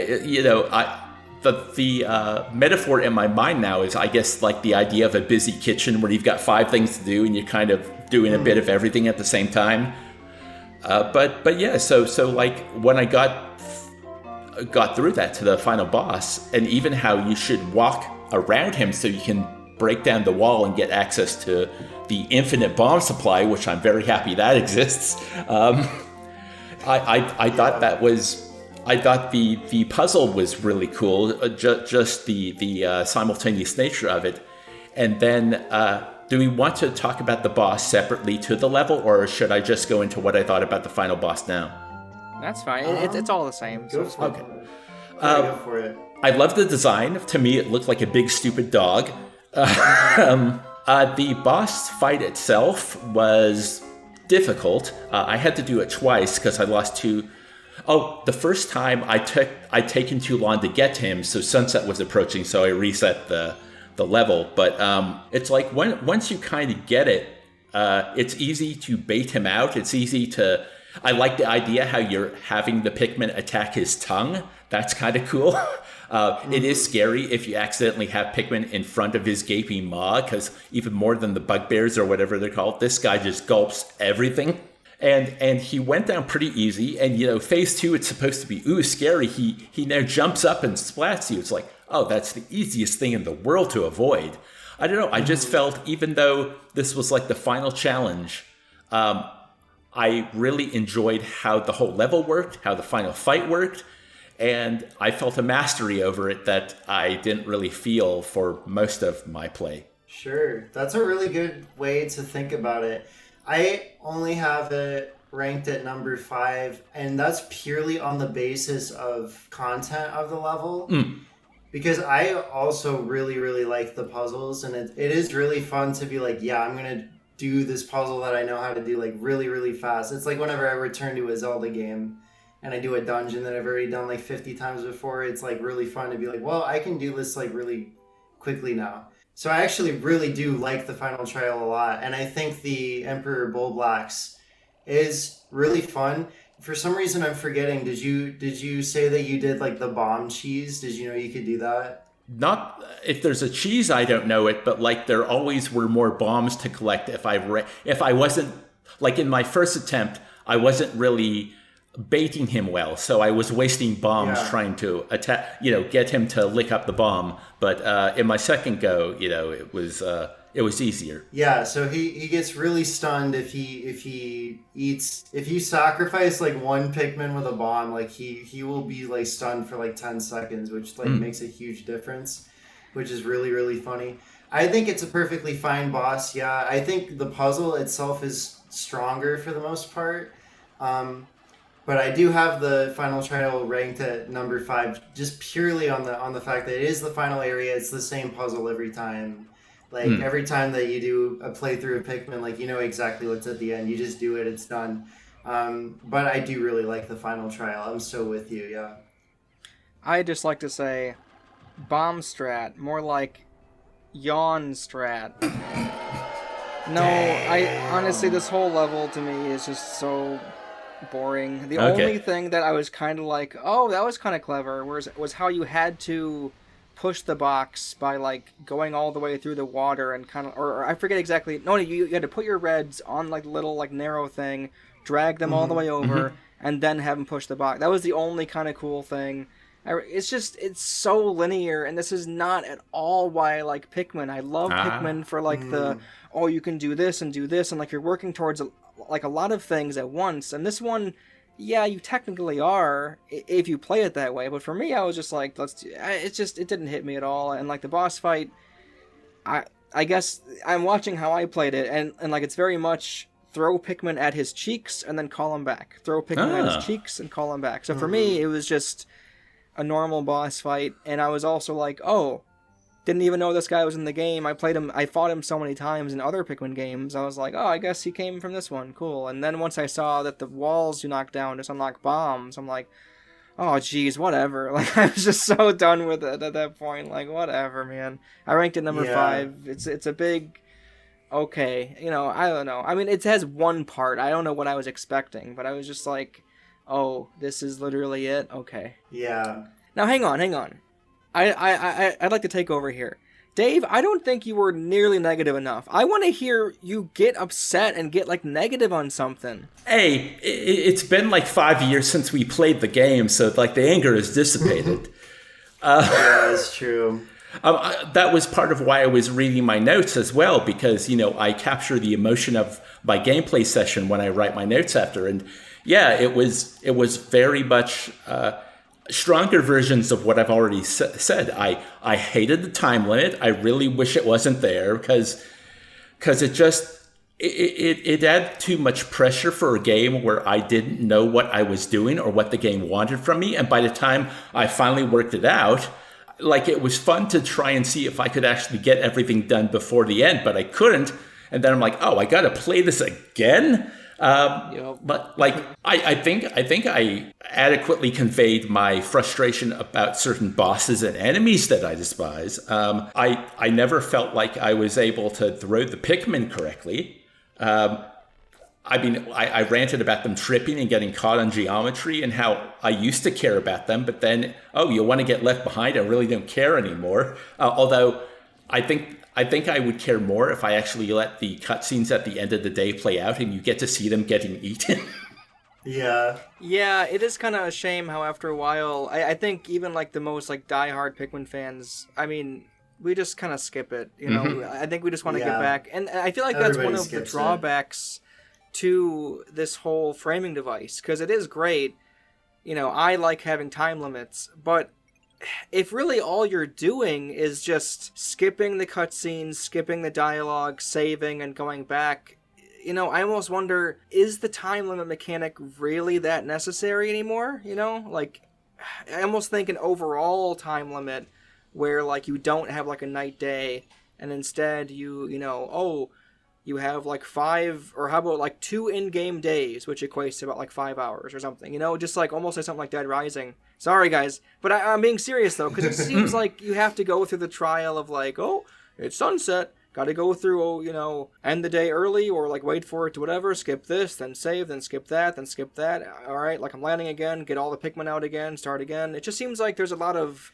Oh, yeah. Stop, start. And just talking about like having like a full couple days, you mentioned in one of the later games going through like nocturnal missions, and that just triggered interest in me, like, oh my God, you have to do things at night? That's got to be wild, because in this game, you're taught to fear the sun going down. I think that I like the countdown a lot personally, because I think it adds to the whole bottom of the food chain thing.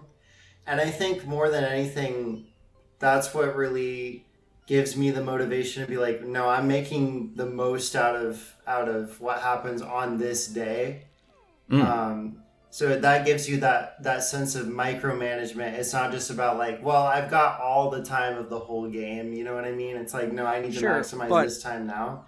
I do understand the frustration. Like, I feel the frustrations of like, oh, I left some Pikmin behind, or a part was like almost there, but I didn't get it. But I think, I don't know. Personally, I just really, really like the countdown. Hang on. I want you to imagine, right? I'm sorry again, but Dead Rising, right? So in that game, there is a nighttime, and it is more dangerous too, but it isn't like it's a thing that keeps on going. Imagine the exact same game of Pikmin, right? That has the countdown, except once it turns nighttime, the night is just really, really dangerous, and you have to like have like a different play style, or like you have to have a whole different thing at night, but you still play and you can still get stuff done. But, and you still have to have, like, your Pikmin homers. I don't know. You could have something in there. But I could totally see this game having a countdown the exact same way, where anyone out of your area at night is eaten.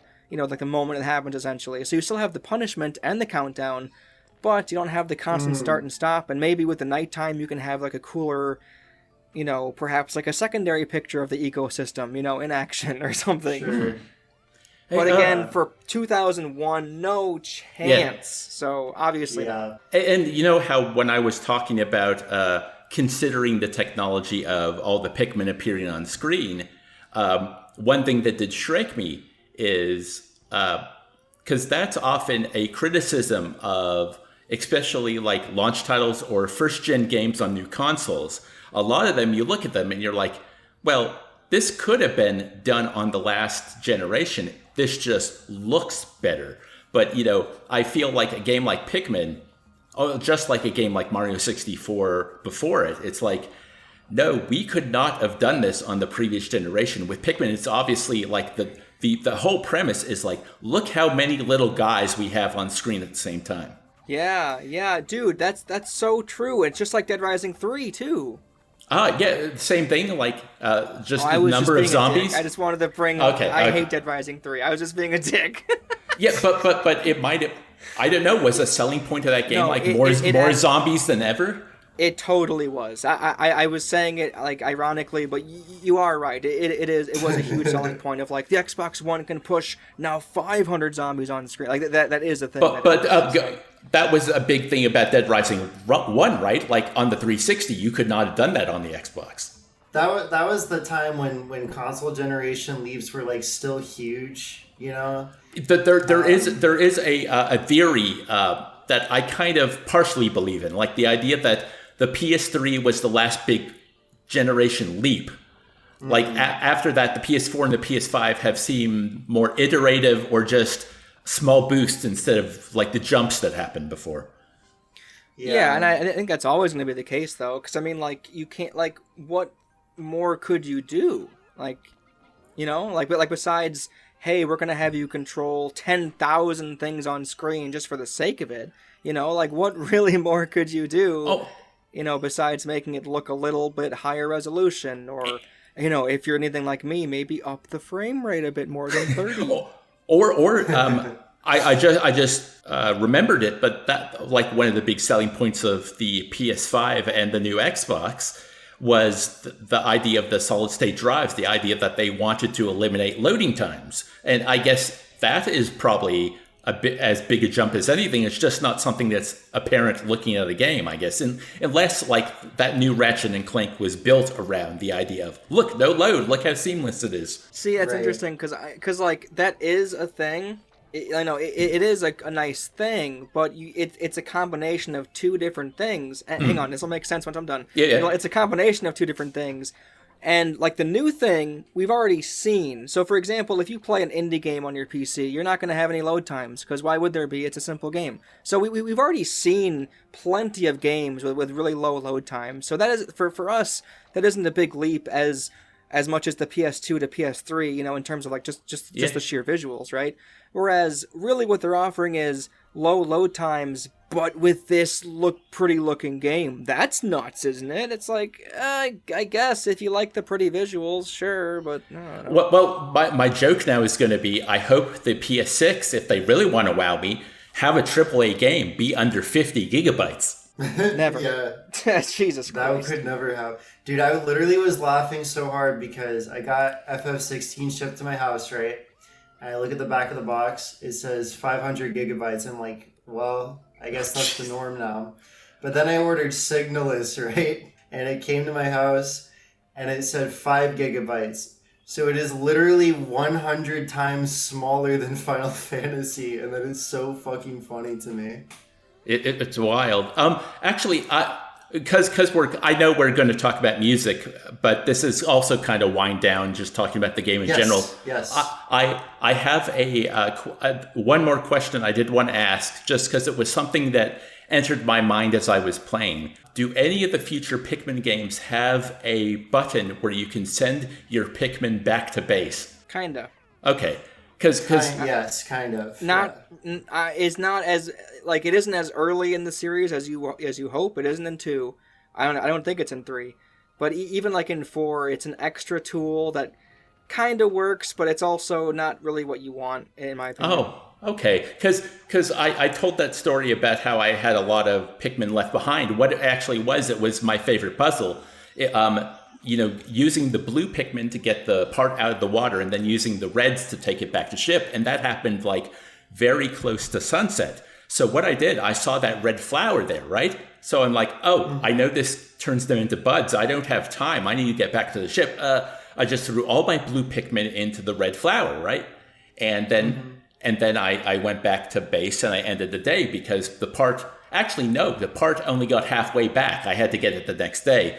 But and that screwed me up for the rest of my play in the naval because I had about like 30 Pikmin off to the side where I'd have to take like 5 minutes to go get them.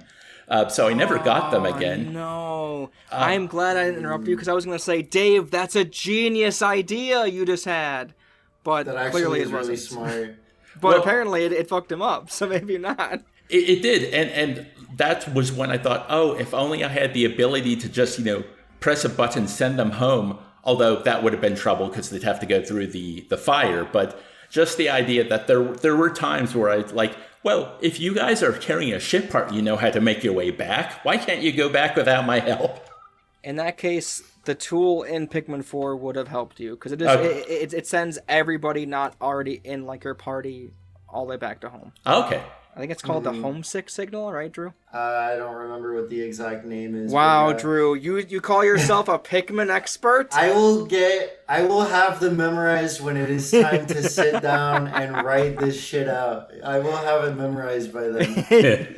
But to be fair, Pikmin is also the sort of series where because of this like ecological angle, when you get to like Pikmin 2, they have the Piklopedia where you can look at every creature, and they're like, This is the Bibili Sklungulon, and it's part of the Bingulor family and whatever. And I'm just like, bro, Olimar, that's awesome, but I don't fucking care. I'm sorry. Dude, that's what makes some of the stuff like in Pikmin 4 so funny, because I'm like, I don't give a fuck. Like, it's cute to see, like, it's cute to see, like, what they call certain treasures now and then, but right. After a while you just stop giving a shit and you're like, I don't want to look, who cares what they're called anymore, like just collect it and let's go get to the next area. Dave, from what you've been able to gather from your experience in Pikmin 1, what do you think is what do you think the deal is with this whole alien planet is? What's the deal here? Well, and this is wild, so just bear with me here. But I think it's an alien planet. Oh, Dave. You idiot. You freaking moron. How can you not tell that it's... Drew, is it okay if I say it? Yeah, go for it. I don't care. Dave, how can you not tell that it's fucking Mars? What? Yeah, seriously, dude. What? No, it's Alamar Earth. literally It's says Earth. it out loud. Alamar literally writes that in his journals. He's like, I found the red dust. I found the ice caps. Drew, stop it. You're being too convincing. No, it's Earth, apparently. Well, that Yeah, doesn't yeah. make any sense either. What do you mean? You No? get the bomb... Dave, what do you get the bombs out of? Yeah. I don't know. It's an alien planet. It's a tin alien. can, Dave. Dave. Okay, so hang on. So, as an example, right? You see like the blowy McBlowfish guy in the air who has helium. You know, what does that remind you of on Earth? It's clearly a reference to the Hindenburg, Dave. Get it together. Oh, the humanity. Every enemy in the game is actually a subtle reference to a horrible tragedy that's happened in real life. This is the stupidest bit we've done. Dave, This okay. is so stupid. Every other Yeah. Pikmin game, it's a lot more obvious that it's Earth. I don't even think they planned this one to be Earth, to be honest with you. Because none of the creatures look like anything besides the frog, maybe. Well, I think that they didn't make it super explicit. I think they were trying to be more subtle with it in the first game, but then in the second game, they were like, oh, who cares? It doesn't They're just matter. like, look, here's a AA battery. Yeah. But then okay. So Alamar isn't a human then, because He he's says often he's from Hockatate. he's off in space and Right. he crash lands. So I just assumed human. I mean, he looks weird, but it's a cartoony game. Dave, he says what he is. He's from the planet Hockatate or something. The reason that there's He's a a 30-day Caucasian. limit is because he says the oxygen will literally kill me. Okay, I mean, Dave didn't read. Sorry, Dave. I'm not trying to dogpile on you. No. Obviously. Yeah. Look. A, it's my memory. B, it's that I never gave a shit. Fair enough.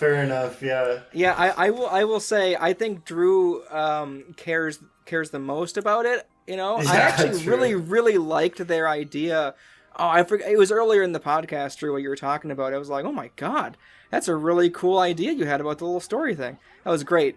I say it's pretty clear, Dave, that you didn't like the game as much. Therefore, why would Yeah, you care true. about what this little fucker says about oxygen levels and shit?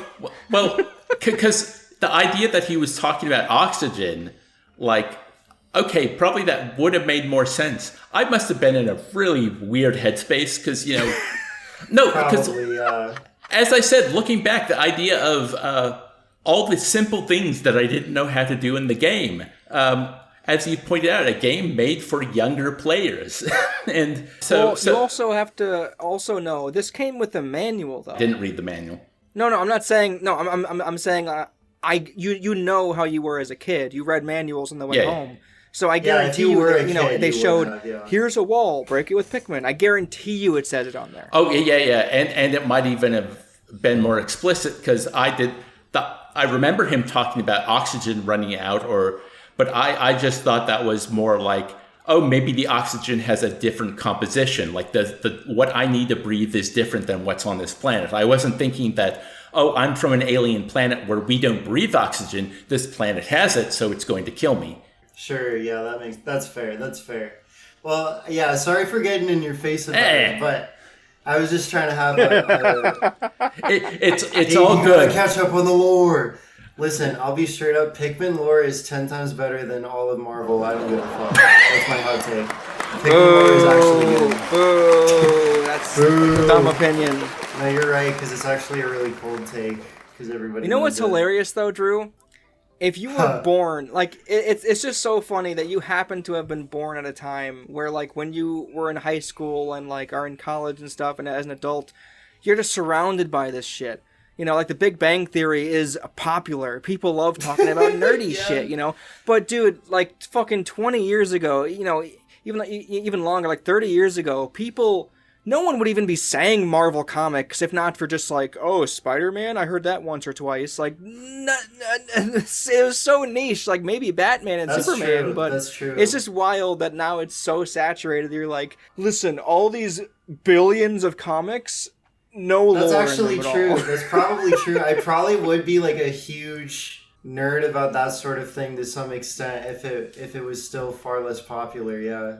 Oh, That's so actually a you're really good confirming point. your status as a hipster. I am not a hipster. I am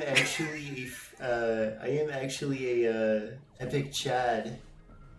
God You damn. you are the comic book Guys, guy we gotta end from this Simpsons. podcast. We're freaking losing it. We're losing it. We gotta end this shit. Well, we cannot leave without talking about the music because that is your thing, Yes. Drew. It's your Yes. episode. True. already talked about True.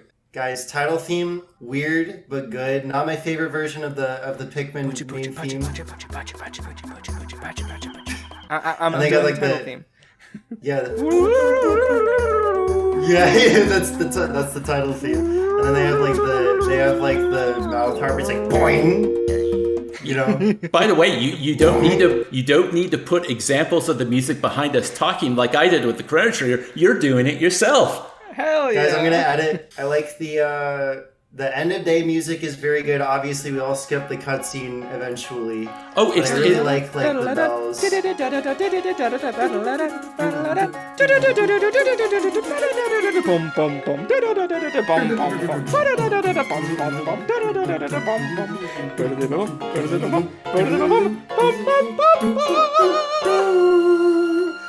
And then the fucking.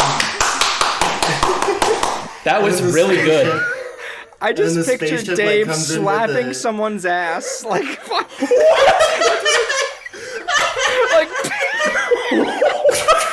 Like Ren and Stimpy or something. Yeah, seriously. It was like, Yeah. bah, bah, bah, bah. You idiot. You idiots. But is that the one? Because two of the ones I added to my list was Night Comes in Today's Record, and I think that's one of them. Yeah, night comes is like when it ends, and that's when the spaceship is taking off. And then right after, like the strings are like if you're done for the day, and the strings are like playing, it's like bah! And then the fucking spaceship immediately is like Oh, you and know, like yeah. blows up your entire living room with bass.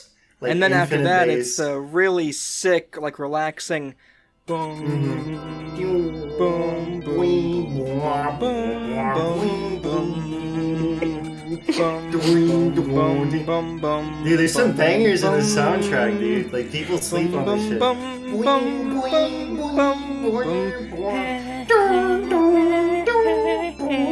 Peter.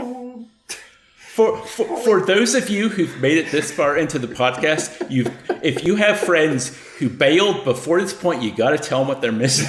Yeah, you gotta get them back. You gotta get them back. We gotta Slap get more the than ass. 30 Slap it. subscribers. Slap the ass. Slap their ass if they don't listen this far. Bend them across your knee. Yeah. Slap them like a disobedient Pikmin. Yes. Let them get eaten. Throw them out in the cold. Don't give them their jacket. Well, anyway, so about the music in the game. Yeah, so the end of day thing when you're looking at all your stats and stuff, it's like really, really chill. Dork, you might not know this one by heart as much as I do, but the credits music, I mean both of the songs that play during the actual like the actual credits and then like the creature song, both of those are like just so good. I probably know those more by heart than you might, but those ones are definitely some of my very favorites. They're so good.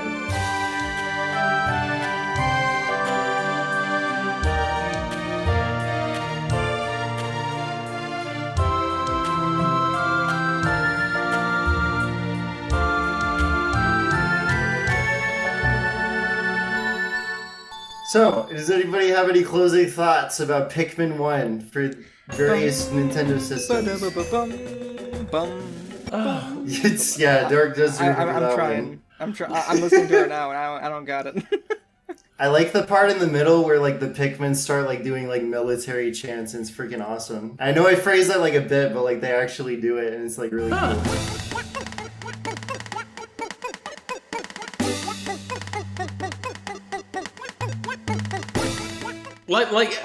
It's funny because Yeah, it's one of those games where the more time that goes from when I played it, the more favorably I look on it.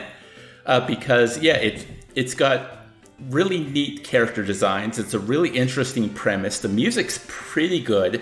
I do enjoy some of the puzzles. If I were to play the game again, I'd probably have a much better time now. There it is. There it is, Dave. Pikmin 2 or 3, though. You would love those. Oh, okay. Can I just quickly ask? We don't have to put this on the podcast, but you mentioned that Pikmin 2 is really hard. What makes that hard? That the game is even more of a dickhead. There are a lot of enemies all around, and unlike... so it's kind of surprised me, because this isn't the case in Pikmin 4 either. But unlike Pikmin 1, when you kill enemies, they're back the next day, or at the very least, like the day after. Like they don't stay dead. Because I saw my girlfriend, and also there's a whole idea about like the caves. So almost half of the game. Oh, sorry, Drew can take over from here. No, sorry.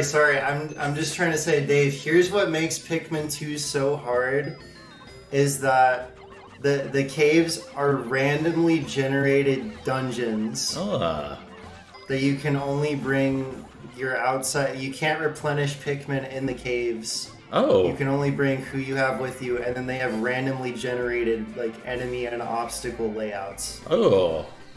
Not totally random, but yeah. Yeah, I mean, yeah. Like, it's like the seeds are the same. The seeds are always the same, but yeah. Yeah, gotta be honest, that does not sound like a good time. It honestly is really fun, and I think I appreciate it more. But as I was watching my girlfriend play it again, because like she hasn't played it at all, and I was like, yeah, this opening is great. I love the first area because it's snowy. It's great for the winter. I swear, it's awesome. It's like the best. It's best snow level in the game. In all the games, I think. But yeah, it's crazy because not only, as Drew said, you can't replenish your Pikmin in the caves. When you return to caves again, all the enemies are there. You have to bring all 100 over there and hopefully not lose any on the way. So it's just, it's really it's really difficult compared to 3 and 4 especially. Right. But it's there's almost... no time limit though. So you can keep farming as much as you want.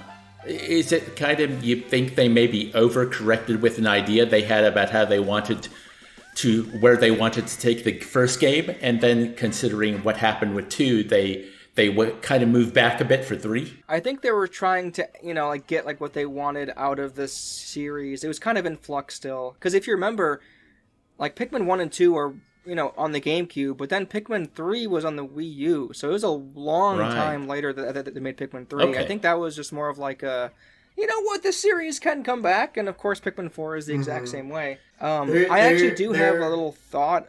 Sorry, I have a small, like, interesting, like, thought experiment. Not like thought experiment, but like, an idea relating to the Pikmin series to Dead Rising. I know, hilarious, but hopefully I'll eventually talk about it in like a future Dead Rising video. But it's interesting how they each have their time limit gimmick, and they removed it, once they tried to change the series up a little bit. But whereas Pikmin still retains its charm, I think like Dead Rising totally lost its charm, and I think it's because they tried to like seek out different goals with the series then, whereas like Pikmin, the joy of it really is planning what you're going to do, attacking enemies, and bringing stuff back to your base, and that is all the games. They never got rid of that, even if the format changed from just exploring the areas to dungeon crawling between each of the sets of games. They never lost focus of that being like the goal. And look, for how much I've harped on not liking the time limit, it is that thing I often wonder about, because I think out of all 3 of us, I tend to like when a game gives me less friction. I don't like kind of having to overcome adversity. I wonder if it's an age thing. I've done this for most of my gaming life, and that, especially with a lot of the older consoles and the game design philosophies of them, it's like, I don't want to have to keep, butting my head at a boss for 7 tries to get through it. That's not enjoyable for me anymore. I kind of want to, maybe I die once, but I kind of want to, I understand what's going on and I want to make it through. But having said that, often in my mind, I have to wonder if, with certain games, it's like the friction sometimes is what makes it interesting. And if you took the time limit out of Pikmin 1, would it not? Oh, well, it wouldn't be the same game, obviously, but it's like, would it kind of ruin what makes that game special? I think it would ruin what makes Pikmin 1 special, because they've experimented with how to frame why you're getting Pikmin to carry things in all 3 of the previous games. Like, the story and framing devices are completely different. To me, it's never been quite the same afterwards. Obviously, I love the whole Pikmin series. They're all goated, but it's never been quite the same after, just the simplicity of, if you don't get the ship parts, you die and you get a bad ending. Right. They have to jump through more and more hoops in all of the sequels to keep the Pikmin carrying things. Yep. I totally... Perfect, Drew. Perfect. That's exactly how I feel too. Which is why, even though I would say, I probably prefer playing... Well, I guess I'm not sure how I would phrase this. I think there are qualities to every other Pikmin game I like more than the first game. The first game is so clunky and awkward in many ways. But really, it's the only one where it's wow, it makes perfect sense why I have to hurry up and try to get stuff. In every other game, it's you just do it because it's fun.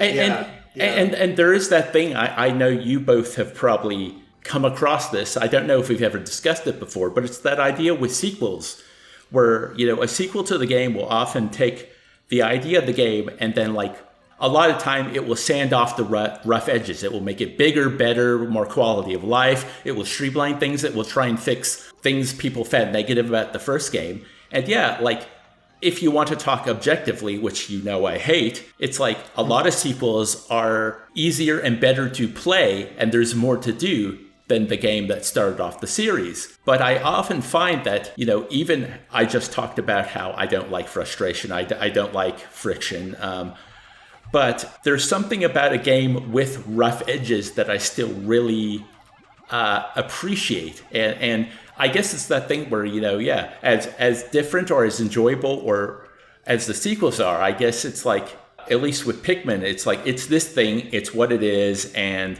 from hearing you talk about the sequels, it's a lot of cool things, but it's almost this is maybe the most interesting one because of all the roughness. It's the most just what Pikmin is, I think. The sequels introduce so much cool stuff, but Pikmin 1 is just the most simple to communicate, and I think that's what kind of makes it sort of just a perfect the most perfect version of the concept of Pikmin. Right. No, I was just gonna add, it's almost it's Pikmin in its most purest form in a way, where it's there's a whole bunch of cool stuff to do in every other game that is great, but if you just want to see what Pikmin's about, literally play this for 3 hours and you'll basically beat the game and you're good.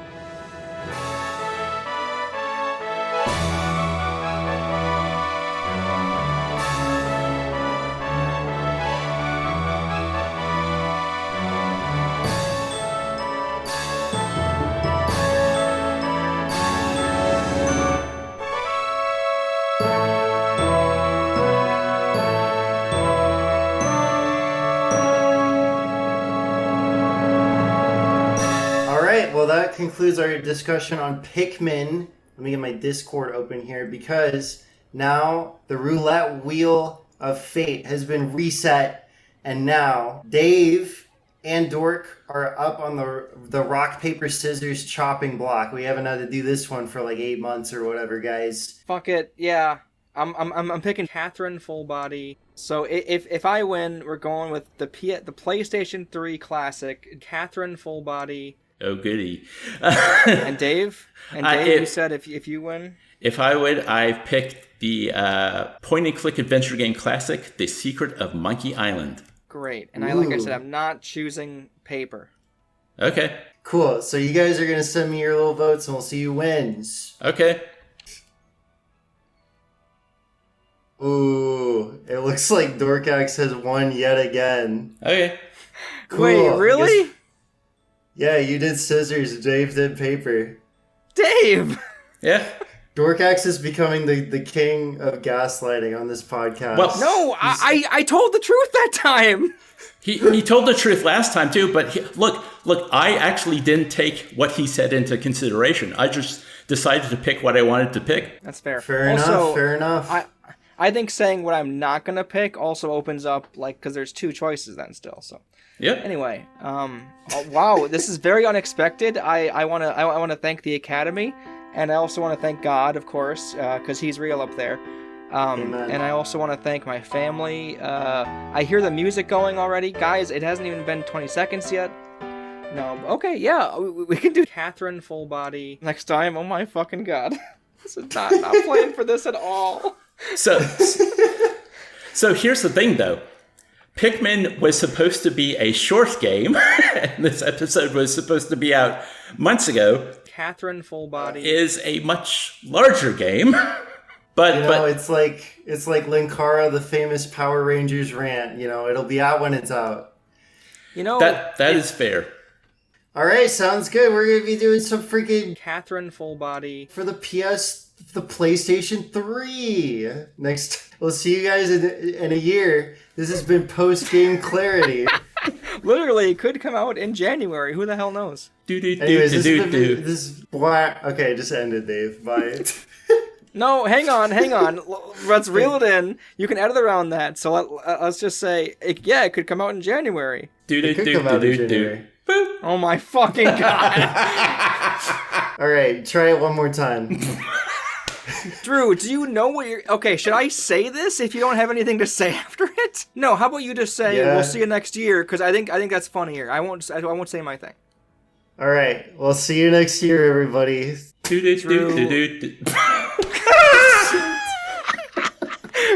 Guys, you I'm been in a getting play delirious. before? I'm getting delirious, bro. Thanks for watching Post Game Clarity, where after the podcast comes the clarity. Catherine full body